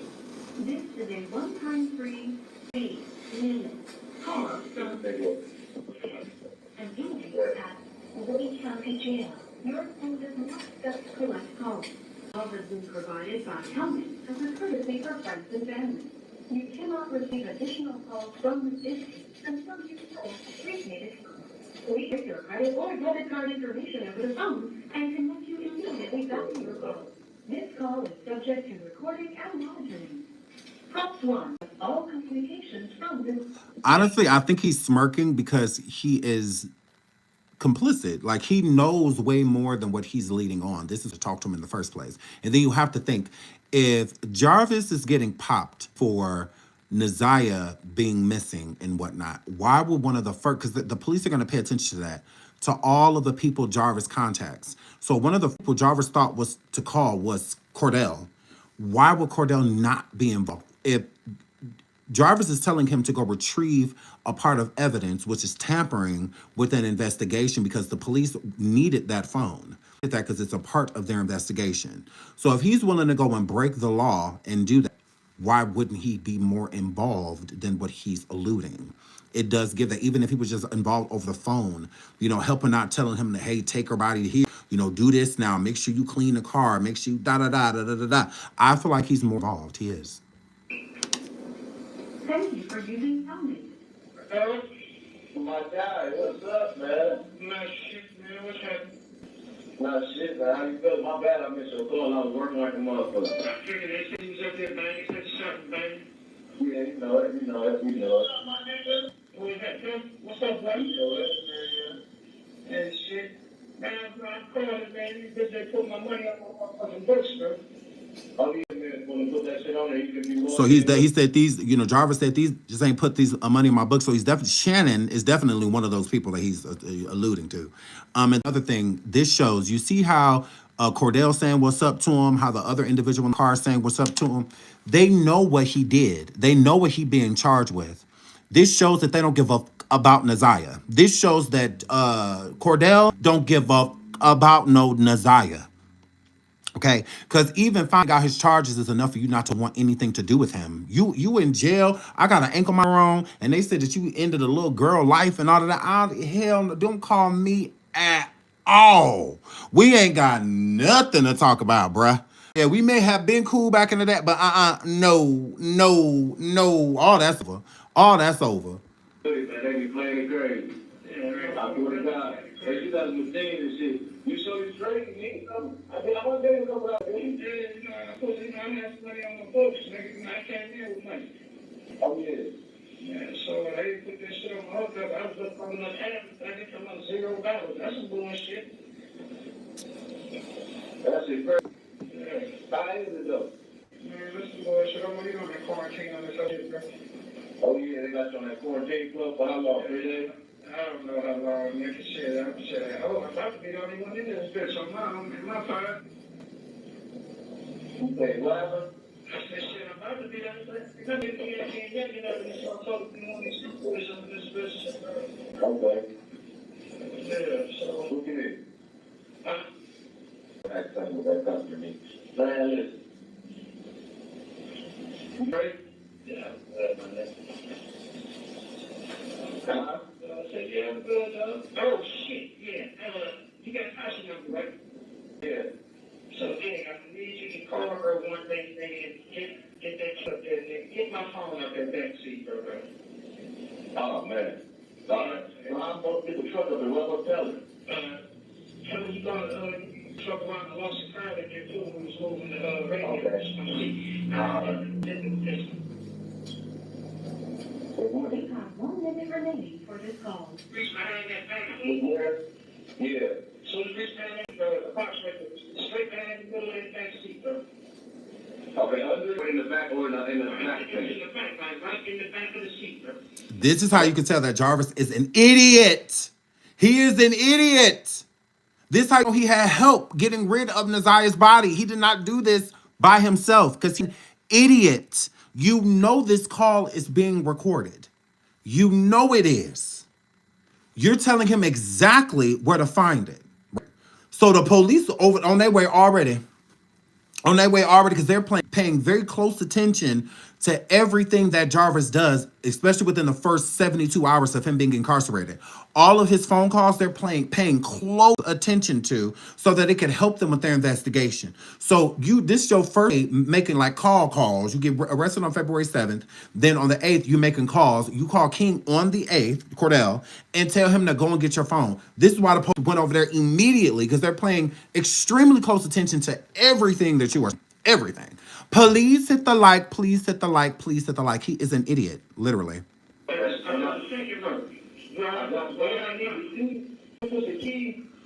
Well, we can't say King got rid of her because King has on an ankle monitor, and that ankle monitor did place him at the address where it was approved for him to live while on said ankle monitor. He was there. So, and from the time frame all the way into the next day. So, again, I don't see how King could have helped it because he was on house arrest. And he was at home. Again, when you don't make it home, when they call you first, they give you a little leeway. And some play if you're not there when they either call for you to answer the phone or they're tracking your ankle monitor and you're not at the location you're supposed to be in, they will come and apprehend you immediately. They will come get you right away. You try to cut that ankle monitor off or get rid of it or try to slide it off your foot and whatnot, because there's a pressure around the ankle too that gives off a sensor, like if you're trying to take it off or things like that. They don't play about them ankle monitors. And the monitor stated that he was where he was supposed to. This is why I believe, now if we want to find an ankle monitor, then yes, I would think that he had everything to do with helping Philly dispose of NaZiyah's body. But he was not at the same location. During the pings of Jarvis's cell phone, there was in a whole other area than where King, and again, that ankle monitor did state that he was where he was supposed to be. Look at the gate. It's the same key. I don't got that key to it. Yeah, you do. It's the same key to the light gun.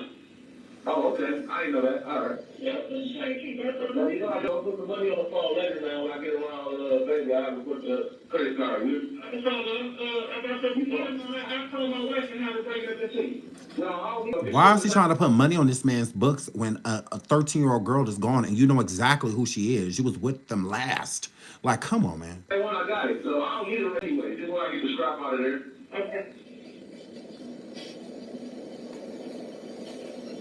Crazy.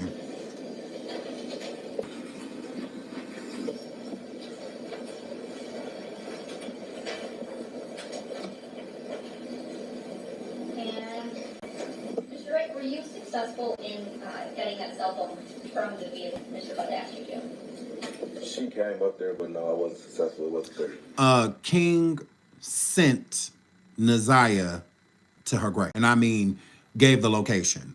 King knows exactly where NaZiyah is. They are too close. It's showing with their friendship. He get locked up and you know what he get locked up for. Y'all keying on the phone like ain't nothing happened. And then You're being sent to go and retrieve things from him that can connect him to this murder or the disappearance of NaZiyah. You are definitely involved. 100%. You're involved. They too close. When we say she, Tasha. Who's Chauncey that you know of? His baby mom. Okay. Did you look for it in the vehicle? Yeah, I looked for her. Okay. And you were unsuccessful in finding it? Yes.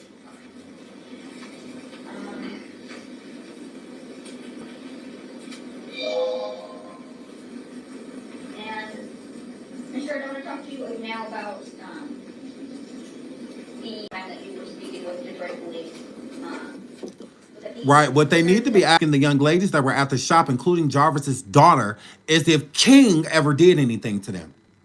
They need to be asking that too. Did you ever see King along with NaZiyah? You know, and when I think at that damn shop, because he was saying, and not only the other young ladies, but NaZiyah as well at that damn shop, and King would be there. So that need to be the question. That's why I said they failing these young women all the way around. Was King ever involved? Did King ever touch the no parts, you know, anything like that? Did he ever do anything as well? Because it takes a pedo to know one. You hanging with him tough. No, like, again, what is a 37-year-old doing driving around with a 40-year-old with a 13-year-old girl in the back? Like, that's crazy. That was just a couple days after your first time? It was not long, a few weeks maybe. I was off tether at that point, I believe.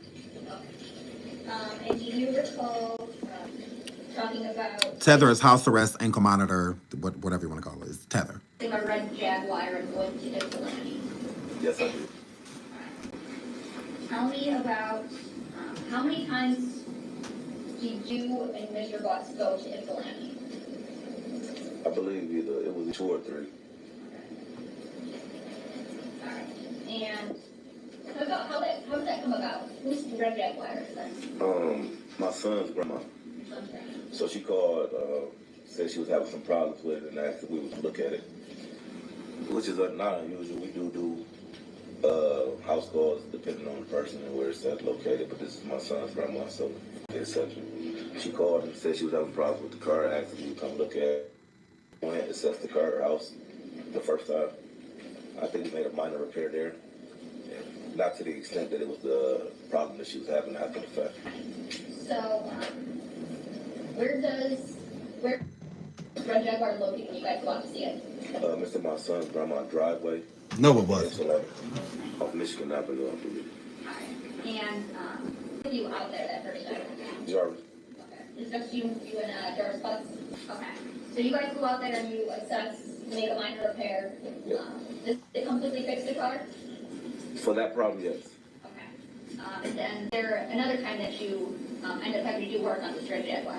Yes. Okay. Tell me about that. She drove the Jaguar for a while. It was doing fine. And then she said it was leaking something. I asked her what it was leaking. She said she didn't know. I asked her if she could get it towed to the shop. She said, yeah. So that you worked on it at 9,000 Honor? Yes. Okay. And who works on it at 9,000 Honor? Me and Jarvis. Okay. What do you do when you finish fixing? Do you ever fixing the Red Jaguar? Yes. Okay. And what do you do when you finish fixing it? We take it back to her. I called her first and asked her how she was planning on retrieving her vehicle. She said I told her and I didn't want to cost her no more money, so I told her that we could bring it. Okay. And do you recall if that was on or about January 9th of 2024? It was on. It was on that day? Yes. So on that day, before Stop it. What is going on? This is annoying. tell me about how that day started for you. I woke up. I typically leave the house at 6 because that's the time I could leave. I went to the So shop. this is him explaining January 9th, the day NaZiyah was last seen. I got to the shop probably around 30. I don't know who opened the shop. I can't really recall which one of us did, but Jarvis may have been there already. A few cars came in, then the Jaguar probably got there maybe around 9. I assessed the Jaguar. Jarvis left a moment. I had another mechanic needing us a foreign car, so I had a foreign car mechanic on call to help with the work, but he was busy, so he came. Said he wouldn't have time to do it, so I think I Googled it, seen how it was done. I proceeded taking the water pump off. Okay. You think you Googled it, or you Googled it? Fucking Boston baked bean. About that work? Yes, he was there. Okay. What do you guys being user butts, do as it relates to work that night? I think we had a few cars that came in that needed some minor repairs. Between that and the Jaguar, we was jumping the Jaguar job, and the cars that pulled up, maybe oil change, tune up, whatever, etc. So it was. But we was mainly working on the Jaguar, trying to get the water pump off, as it is a hard job to do. And do you have all of your parts on stock or on your person in stock with you? No, we call either AutoZone, Mansfield, or the auto stores to have. Okay. And did you have to go get any auto parts on January 9th? Yes, we had to go get the water pump for the Jag, as well as some other parts, I believe, for other cars. Okay. And when you go and get parts, is it usually just one of you, both of you? Well, this is how you can tell that he is not telling the truth. I mean, well, I'm not going to say that right now. This is how you can tell when he's telling the truth and when he's not telling the truth. Because when they're asking about stuff about like the car and stuff like that, he's very detailed. He's able to tell you, like, yeah, we had to do this. We had to get a water pump. We had to get other parts for it and blah, blah, blah. It's a difficult job. Blah. He's being honest, I believe, within this point. But notice when it starts to get around like NaZiyah and stuff like that, then it's like his memory is starting to fail him with things. There's way less details, and all of that. That's how you know something definitely suspect him when he is telling this story. Because when it comes to telling, talking about doing like the actual work that day and leaving the house and all of that stuff, very detailed, because then nothing illegal happened, at that point, it was just a normal day. But then when it gets to the parts of NaZiyah, his memory and his characteristics and the specifics start to dwindle. They're not the same, because it's like, well, how do you remember all of that? But then when it gets to NaZiyah, your memory starts to get like fuzzy, or there's not as much. Everything is really vague. Remember like it was yesterday. But then when it comes to NaZiyah, girl, so I want y'all to pay attention to that. That's what I pay attention to. I'm just like, okay. So now all of a sudden you say everything's starting to escape ya. Now it's starting to escape ya. Right, now you don't remember what that were? That depends. If it's a car there, then one of us will stay. If it's not a car there, we can go together sometime. Okay. And on January 9th of 2024, did you guys, one of you guys go to the auto parts store, or did you both go? We both went. Both went? Okay. Tell me what happens when you go to the auto parts store. Before that, I called them. They ordered the water pump, so we went and picked it up when they called and said it was in. We got in the truck, went to AutoZone, got the water pump. On our way back from AutoZone, I believe we forgot something, so we ended up turning back around, going back to AutoZone, grab whatever we forgot. And on our way back, we was down Harper. Jarvis said, "I see my niece right there. She walking." We pulled into Angel's liquor store. I still didn't see her. He went across my face, right there. She was coming across the street at that time. She got in the truck with us. So now he don't see NaZiyah. Now he didn't see NaZiyah. Now he don't see NaZiyah. So again, when he says that NaZiyah was walking, he was already late, Jarvis, late from picking her up from school. He never picked her up, so she took the bus. Again, who's to say that NaZiyah did not go home first with that same school tablet that she had? Contact Jarvis that was at home instead of being with her. If they would have picked her up straight from getting off that bus, walking on that bus, then that tablet would have been with them. It wouldn't have been at home. It would not have been at Annette's house. And I'm a girl. So he states that, yeah, I see that Jarvis said that he see his niece, but notice again how vague that becomes. Because now, I didn't see her and whatnot, but he pointed. What do you mean? It's telling you, there go my niece. Why wouldn't you look in the direction he's pointing? And whatnot. Like, how did you not see her? But okay. She spoke. And we proceeded back to the shop. So, when you guys are driving to these auto parts stores, who's driving? Jarvis. Okay, and where? Passenger seat. Okay. And you said when you guys are heading back to the shop the second time, you said Jarvis spots someone? Yes. Who does he say that he spots? His niece. His niece, okay. And you recognize his niece? Yes, when I see her, when he pointed, I recognize her walking across the street. Okay. And so you guys pull over. Where she get car at? I believe she getting the behind me, so the back seat behind me. Okay. Does Jarvis say anything to her? Yeah, she speaks to both of us, and we speak back. Okay. What does he say to her? Hi. And where do you guys pick up his niece? Back to the shop. Okay, and that's at 9,000 Connor? Yes. Okay. And what do you guys do when you get back to 9,000 Connor? He back in. We get out. We proceed to working on the Jaguar. I may have got out the car first with the parts, and he was in the car with her for a second. I started working on the Jaguar. And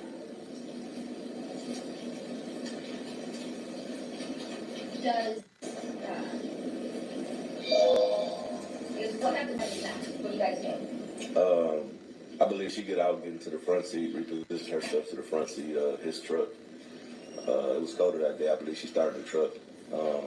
We started working on the Jaguar, putting the parts back on. It took a little minute. Like I said, it was a difficult job, so it took a while. And son, I believe his truck ran out of gas, so we had to stop. Wow, that broke. We were going to push his truck to the gas pump so he could get some gas. $5. Pump one. So that she gets out of the car that you guys were in? Yes.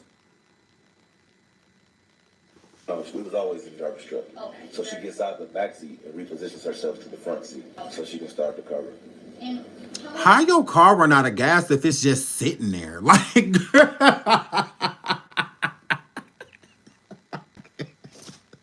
oh my God. How your car run out of gas and you just sitting there? Like, that means the gas light was already on. Like, on fumes with that girl in the car. She trying to get some heat with fumes. How does your car run out of gas, Jarvis? Like, wow. It's on pump one. Like, that's exactly what it's given. Like, if you don't have money to have a truck, like, don't have a truck. Like, get a Pinto. what kind of truck does Jarvis drive? Escalade. And what color? It's pearl white.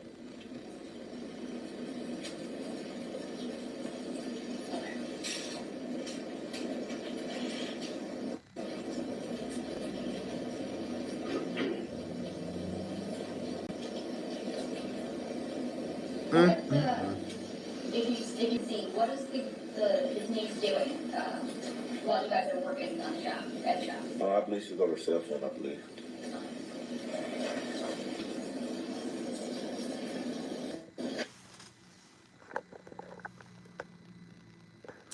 What cell phone was she on?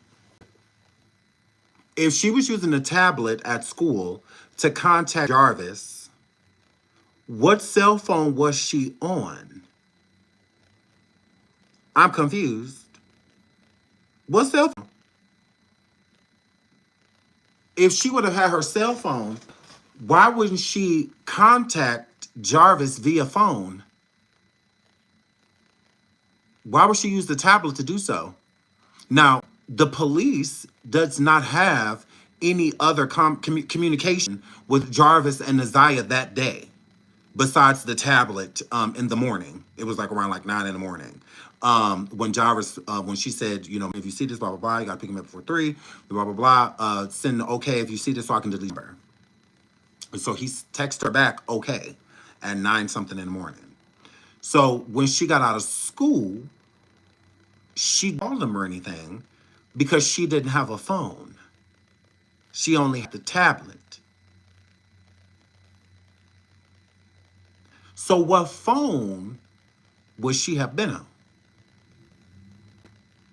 I've always felt that Jarvis had a personal phone for her. That's what it gives, is that he handed her a phone when they met up. Because I don't think she was on his phone because he's a boy. So boys usually don't have nobody's phone because they have all type of, because Jarvis had all type of women contacting him.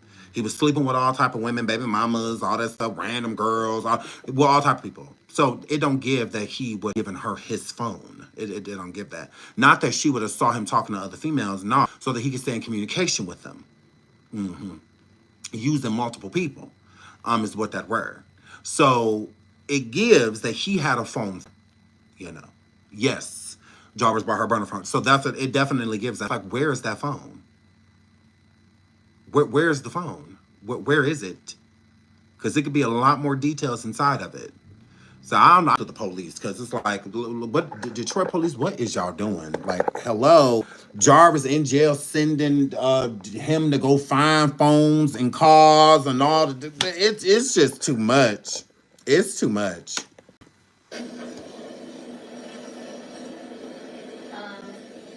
Does Jarvis ever take his niece anywhere that while you guys are working at the shop? No. No. Okay. Did you ask him if he was going to take her home at all? I believe I asked him was he gonna drop her off when the truck ran out of gas. We had to push it to the pump. It was just a distraction. Work. So I asked was he gonna drop her off. No. And You said that she was a distraction from work. How was she a distraction? What was so distracting about somebody just sitting there on a cell phone? What's so distracting? But then the car ran out of gas, and that's the car sitting in. So then, and it was keeping her warm. So they had to push the car to gas. And so I'm assuming that's what he means by she was being a distraction. Like, she distracting us from work. If she wasn't here, we wouldn't have to worry about no car running out of gas and her sitting here having to, you know, keep her warm. We didn't have to worry about all of that. She wasn't here. But Jarvis said she wasn't going nowhere. He said, are you dropping her off? He said, no. Finished working on the Jaguar that day. Yes. And what happens after you finish up on the Jaguar? I called my son grandma and asked No. her how she was gonna retrieve the vehicle. She said she was gonna tow. I told her she didn't have to do that. That was just spending extra money. So I asked Jarvis if it was all right. He dropped it off. He said yes. And we started making preparations to do so.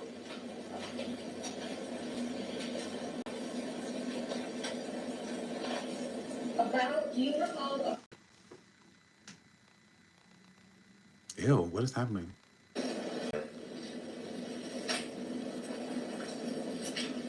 When do you guys eventually leave the shop? Yes. Okay. And tell me about who all leaves the shop? Me, Jarvis, and his niece. Okay. And tell me about the driving arrangements. Why? It's not me, because look, My it's loaded. Jarvis drove the Jaguar. And where was his niece at? She was with him in the front seat of the Jaguar.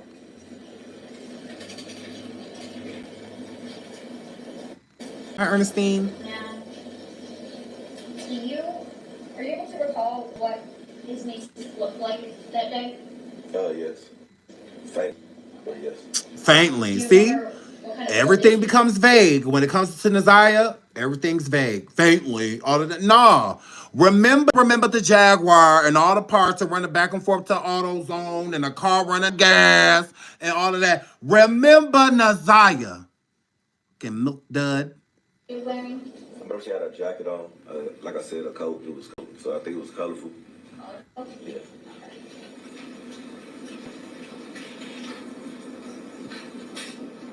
That's it? She just on a colorful jacket? That's it? No?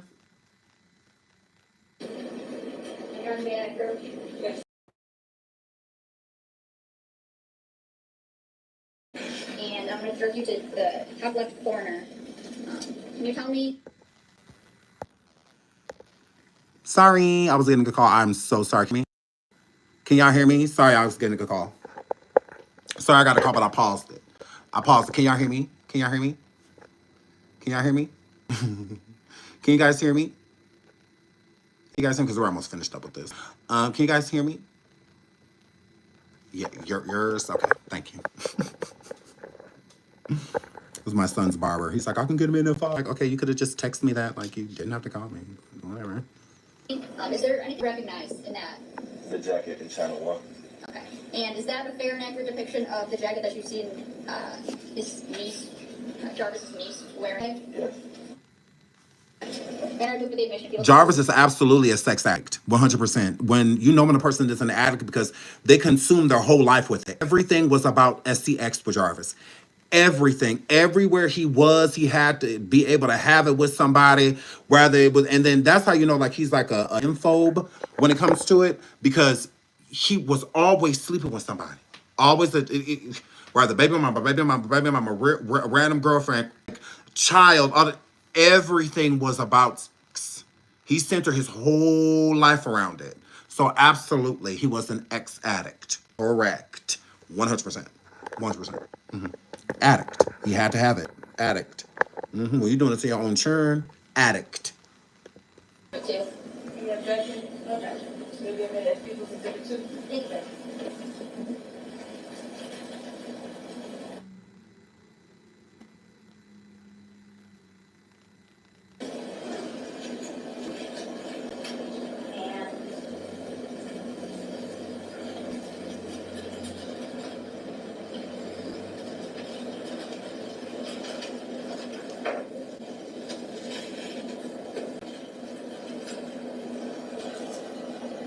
I mean, he an actor, because you would have thought with with NaZiyah that it would have been enough for him to like be with NaZiyah, but that wasn't even enough for him. He still had to have more. He was still trying to get at her cousins and her little cousins and stuff that was over there, and stuff like so. That's an addict right there. I'm going to show you your man. And I'm showing you its Mark Appeals Post Exhibit 3. Do you recognize what I've scanned here? Yes. Thanks. And is that a fair and accurate depiction of Jarvis's as you? Oh my God! Stop it!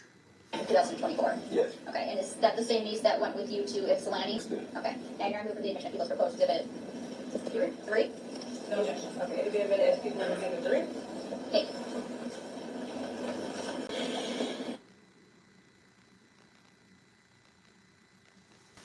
Oh my God, it has to be this channel because, hold on, this is driving me nuts. I'm going to show you your man coach. And then showing you its Mark Appeals Post Exhibit 3.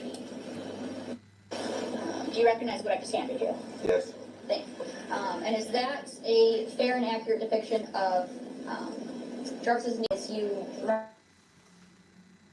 It's this channel because I have 4 bars. I don't know what that were. 2024. Yes. Thank you, Ernestine. That went with you to Ypsilanti. Yes. Thank you, Ernestine, for the super sticker. I really appreciate it. Thank you so much, love. She said, "Let's go, Sean. Let's go." Thank you so much. And you're moving the admission appeals proposed exhibit 3. No objection. Okay, it'll be a minute if people are exhibit 3. Okay.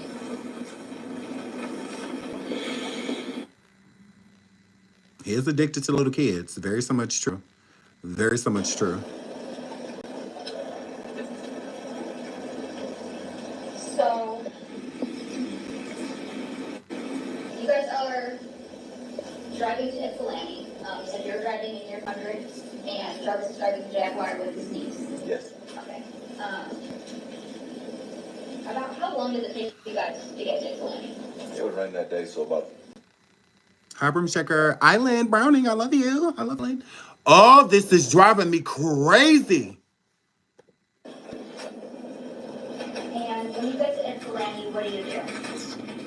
We get out, we park the car, get out, we go in. My son's grandma and I believe his auntie was there as well, so they greeted us. They'd spoken to him before, so they greeted him. And then my son, grandma asked who the little girl was. Okay. Did you introduce the little girl? No. Okay. Who introduced the little girl? Jarvis did. And what did Jarvis introduce her as? His niece. And about how long do you guys stay in Ypsilanti? Not long, maybe 15 minutes or so.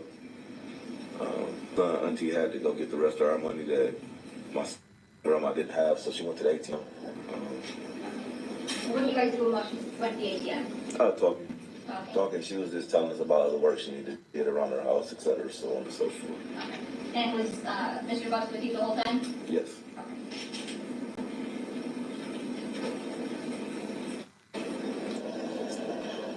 So, you guys eventually leave Ypsilanti?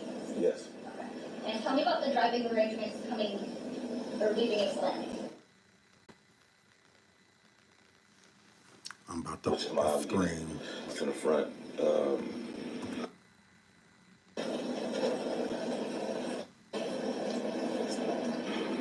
So, you guys eventually leave Ypsilanti? Yes. And tell me about the driving arrangements coming, or leaving Ypsilanti. Okay, it's the channel. Okay, it's definitely the channel. It is. To the front. NaZiyah sat behind me. Sat behind you? Yes. Okay.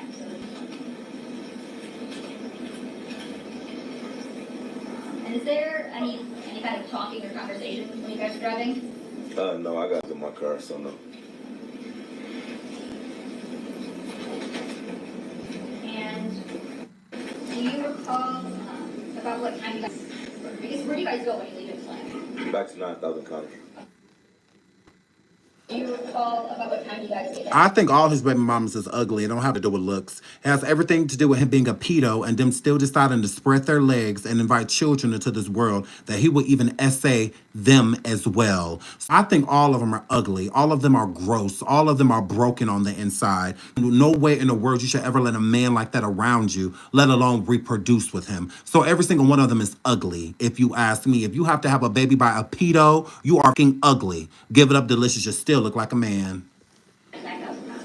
Probably around 8:45. I was cutting close on the table. What do you do when you get back to 9,000 Connors? Opened up the shop door where he left his truck in one of the bays, so we opened up that bay door. Went through the gas station, because that's the way we get to the shop. Went through the gas station, opened the shop, opened one of the bay doors. I went to the back and started splitting the money that we had made for the day. I mean, you gotta be. I would never knowingly sleep with a pedo. What does that say about me? What does that say about my self-esteem? What does that say about my security? What does that say? If I'm willing to allow somebody like that into my threshold, and not only my threshold, give them my body. Like, what does that say about you? Like, it says a lot about you. And I said knowingly, okay? Knowingly, okay? So like Shannon, she knowingly slept with, like, it's not, had no idea. You know what, like, y'all knew. All of y'all knew. It's no secret. He has to register. You're going to find that out some way, shape, or form. It's impossible to hide. Like, I mean, unless you just that, like, you just don't pay attention, I guess. But most people do will research, you know, the background of their dude, you know, or whoever they're dealing with. So that's going to come up in some way, shape, or form. You know, you're not going to type in Jarvis. Even before this happened with NaZiyah, if you typed in Jarvis Butts, it tells you the gist of what you need to know, right? So they're not going to convince me that they've never done that they've never typed his name in anywhere. You know, even on Facebook, it alerts you. They have a system on Facebook, pages on Facebook that alert you of any pedo in the area and whatnot, missing children, all that stuff. Like, all you gotta do is type their name in. That's it. So you can't convince me that you didn't know. You know, okay? You knew, you just didn't care, 100%. Because what does it say about the same ones, the same baby mamas that still putting money on his books, and look what he being charged with, but they still putting money on his books, so including Shannon. And spreading the receipt.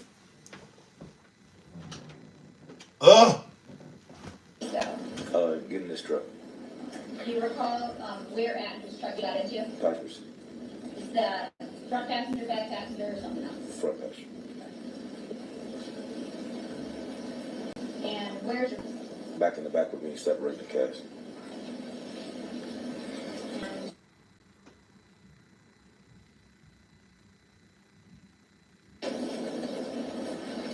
When you leave the shop? No, I left first. You left first. Okay. So when you leave, who's still at the shop? Jarvis and me. Do you see them leave the shop at all? No.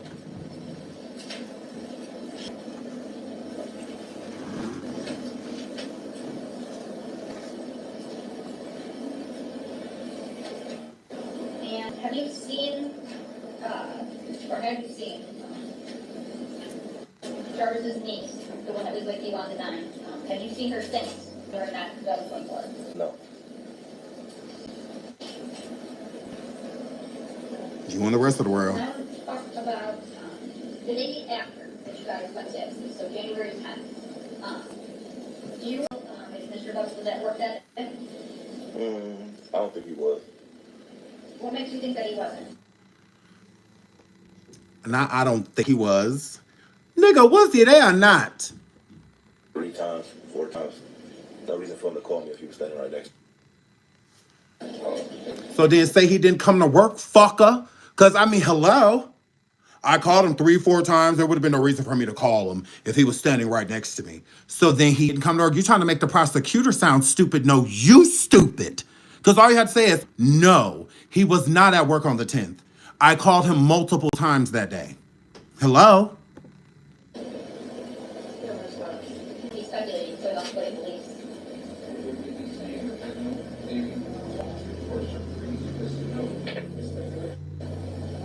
You asked the question, so you asked the question. Yes. So you said that you don't believe that he would call you, or he called you so often? He called me. We had a 30-minute conversation account, and then we had another conversation about 15 minutes. So So that makes you believe in your mind that he won't take a shot at you? What's the question first? He's asking, based on those conversations, that Mr. Buck was not at the shop with them. I don't think that's leading. Getting a conclusion. He said he already stated that he wasn't supposed to shot. So I'll overrule. You can. one more time. So based on the length of those phone calls and that, did that make you believe that Mr. Buck was not at the shop? Right.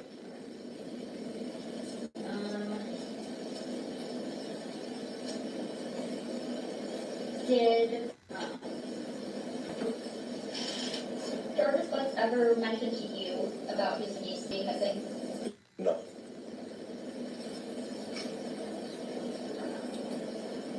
Have you talked to Mr. Butts, aside from the call that we played, since turning himself in? No.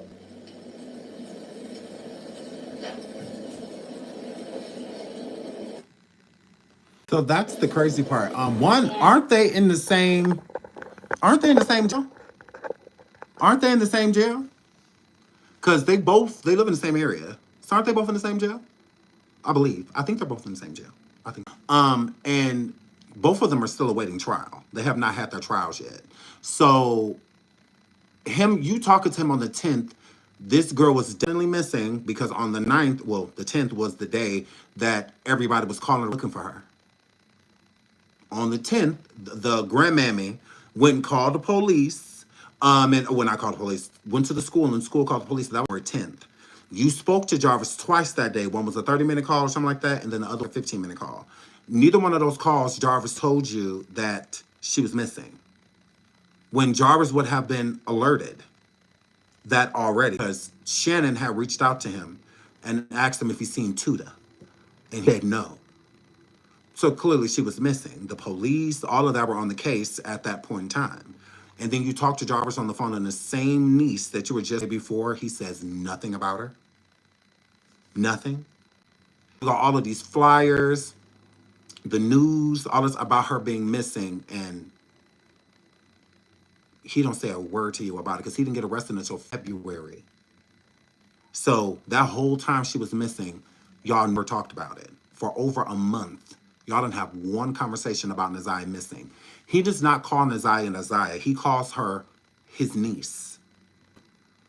That is a deflection tactic by not saying her name. Helps you draw to the story to keep yourself clean from what is going on. Him calling her NaZiyah, I feel like he feels like it's too personal.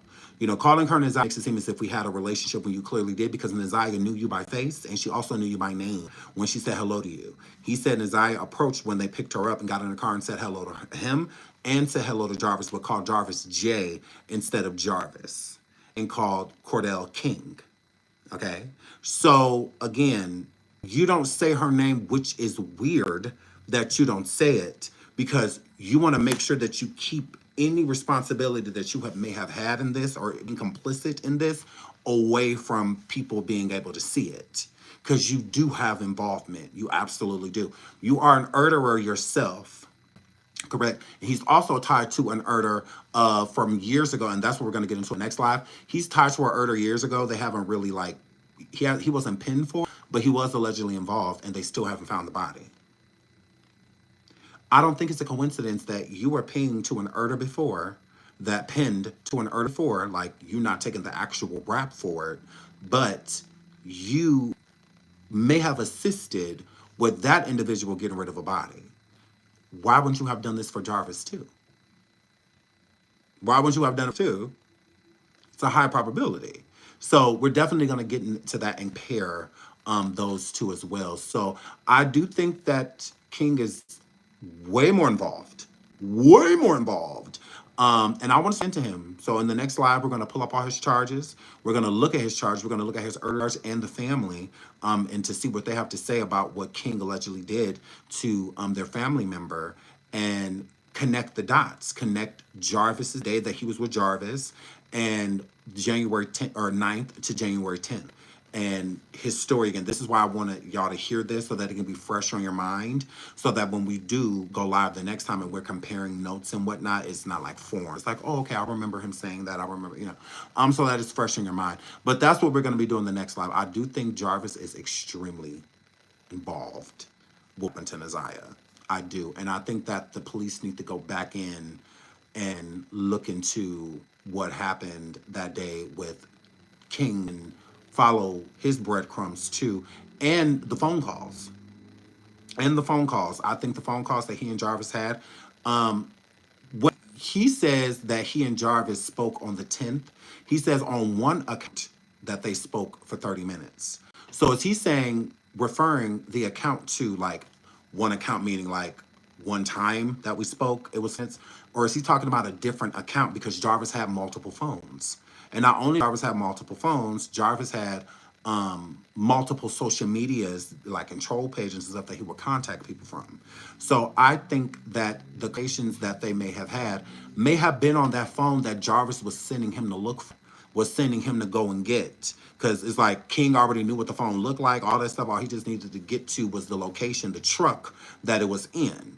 So is that where y'all having these conversations? Is that the phone that the police technically unaware of, or maybe aware of now?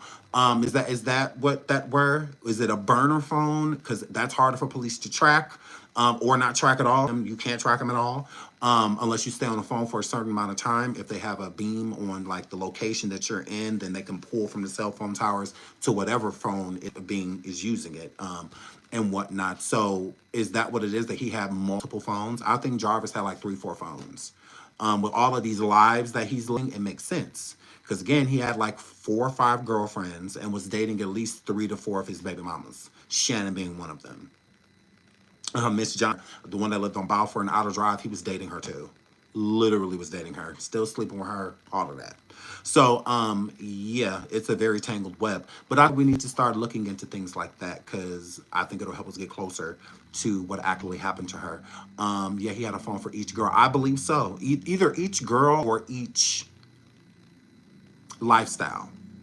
So it's like if these 3 lived over here, he'd deal with them 3 off this number. Then he'd deal with Shannon and them off this number. Then he'd deal with them off this number. Then, so I do feel like he had multiple phones, at least 3 or 4. And I think that the majority of them are burner phones. Maybe all of them are. They could all be burner, if you ask me. They give pimp vibes. See, I would say that he gives pimp vibes, but he's an addict. He's an ex-addict. So all he was concerned about was making sure that he was having sex. Because, he had a shop that he could have been pimping out of. He had other locations and homes of females dating that he could have been doing out of. He could have been doing it at the motel. All of that. I really don't feel that way at all. I think Phil was working on cars, and that helped him and benefited. And he got the benefit off of controlling some of the lifestyles and some of the women by giving some of them money. Not all of them, but, some of them money, and controlling them with SEX. I think not at all. He was not a pimp. No, he was not. I think he has a pimp mentality, but I don't think he was like an actual pimp. He's too concerned about having the sex himself, selling it. And I also think that he is, territorial when it comes to being controlling. Most controlling men are overly toxic, masculine men, usually are really controlling, and fear of getting caught. Fear of beefing and stuff like that. So like beefing with the women, he wants to control them by manipulating them. So yeah, shout out to the person that just joined coffee, Crystal Lachelle. Thank you so much, sweetheart, and we'll see you over there probably sometime today. We'll be hopping over on coffee. But yeah, so I think that there's way more involvement going on here with Cordell than we think. So I want to start looking into him because I don't think he's gotten enough attention. I think people are kind of so focused on Jarvis to where they're forgetting that he could have still been an accomplice whether he was there or not. You know, you don't have to be present to be an accomplice. You can be an accomplice over the phone. You can be an accomplice via text message. You can be an accomplice via email. You know, type of situation, knowing something bad happened to someone or someone's life was taken and you did nothing about it. You didn't report it to the authorities or anything. And it also shows that I feel that Cordell is complicit due to the conversations that he's had with Jarvis since this all has happened. You know, he would want to be as far away from it as possible. It's like, yeah, bro, no, you wildin'. Like a little girl, like, come on, man. And he knew if they said if that girl was missing, the last person that was with her was Jarvis. You know that. You know that. And you still talk to this dude. You offering to put money on his books, all of that stuff. When a 13-year-old girl listen, and you got your own kids. Like, would you want somebody doing that if they, like, come on, man. So, yeah, I think there's way more to this story when it comes to Jarvis, to Cordell than he's alluding to, 100%. So we will be looking into that. We're going to be looking into Jarvis and Marquetta, the twin sister, Shannon's sister, because I think she is completely. They got rid of that girl body together. They did. So, again, the body found in the shallow grave was not NaZiyah. It was not. It was the young male whose name is Zamar. God rest his soul. Prayers and positive energy being family. I know this has to be horrible, just a horrible time. So the body was NaZiyah. It was not her. So that theory of the shallow grave being NaZiyah, that is thrown out because it's not her. They've identified that it was a male, a young male, and not NaZiyah. So it's unfortunate. I was really hoping that they would have found her just because they're not helping. So maybe finding her body will give us all the answers we need because they don't seem to be wanting to give none. So, she's at the abandoned school shit. Possible. She could be in the back of that shop. She could be anywhere. They had a whole day, damn near, half a day to get rid of her. So she could be anywhere. Poor thing. She could be anywhere. So, yeah, so I love you guys. I will see y'all in the next live. Thank you so much for being here. Like and subscribe if you have not already. Okay, thank you so much for the likes. I really appreciate it. Thank you for the super stickers and super chats and all that good stuff. Thank you. I will see y'all in the next live. Until then, bye.